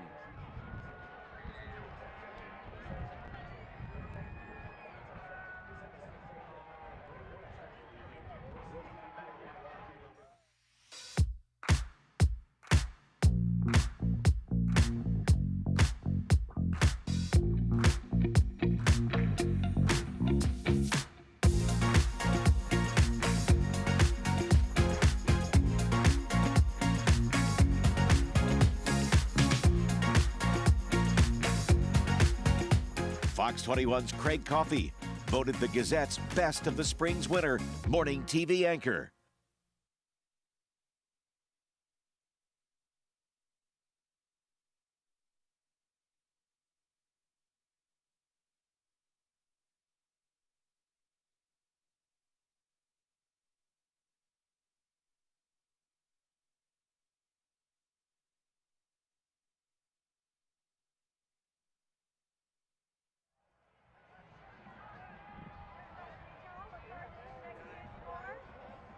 The Curse get what they were looking for tonight. They go a long way from home, and New Mexico's 21st road match in their last 22 is a 3-1 victory that catapults them into second in the Mountain Division. It is a glorious opening for Widener Field, but it's ultimately a losing effort from Colorado Springs. Things were looking mighty good as we take a look at full-time highlights. The second minute of play, the opening goal in this stadium's history belongs to Haji Berry. Not a bad way to start things off. Get the fans excited, get the players going, build momentum on your side. Head coach Brendan Burke going to be very happy. They were shot out of a cannon. They were flying. Haji Berry running downhill. Can you ask for anything more than this? The answer is yes. The problem is they wouldn't get it. 6 minutes later, just outside the top of the 18. Great little run, steps in, right around the penalty mark, brings it down, back across the body, 1-0. I said coming into the match, Mike, this is one of the most understated pieces for the puzzle that was Reno 1868 and Ian Russell. Sergio Rivas gets the equalizer. And then, where's the next goal going to come from? Brian Brown? Nope. He's going to be the assist maker. For the guy who has tackled the nylon so many times before, he becomes the distributor, finds Amanda Moreno in the 49th minute. They'd lose a man in the likes of Andrew Tenari. He picked up one in 45+2 and then turned the corner 54th minute. Transitional moment, have a seat. They're going to go 36 minutes untouched on the defensive side of the ball. Great saves by Alex Tambakis. Justin Schmidt would get involved as well, as he would be on the back shoulder of the goalkeeper as time was starting to expire. They would bag a third one, though. Danny Bruce, check me out in the 97th minute. Great hold-up play by Sandoval. Even better finish in the top corner from the Englishman. 3 goals for New Mexico and 3 critical points on the road. Those are the full-time stats, Devin. Chance for your final thoughts. Watch out, because I said it before that this division is a cluster. It is all over the place. I mean, honestly, this is the hardest division in the entire USL Championship because there are so many different styles. There's run and gun, there's possession, mess with formations, great defense, good goalkeeping. Old school meets new school meets rough and rugged. The Mountain Division is going to be a fun one to talk about in the 2021 campaign. Well, this one was a fun one to talk about. New Mexico's going to get the win here, 3-1 over Colorado Springs. And you'll get a chance to see the Switchbacks again on June the 5th when they welcome San Antonio FC. Haji Berry etches his name right into the history of this new venue, but New Mexico will get the first win. Rivas, Moreno, and Bruce with the late stunner. For our entire Vista World Link NEP crew led by Aba Ponte, Gage Tillotson, Paul Beam, Steffi Aguilera, Devin Kerr alongside Mike Watt saying thanks for watching and have a good night. This copyrighted telecast of the United Soccer League Championship cannot be retransmitted, rebroadcast, or reproduced without the expressed written consent of the United Soccer League Championship.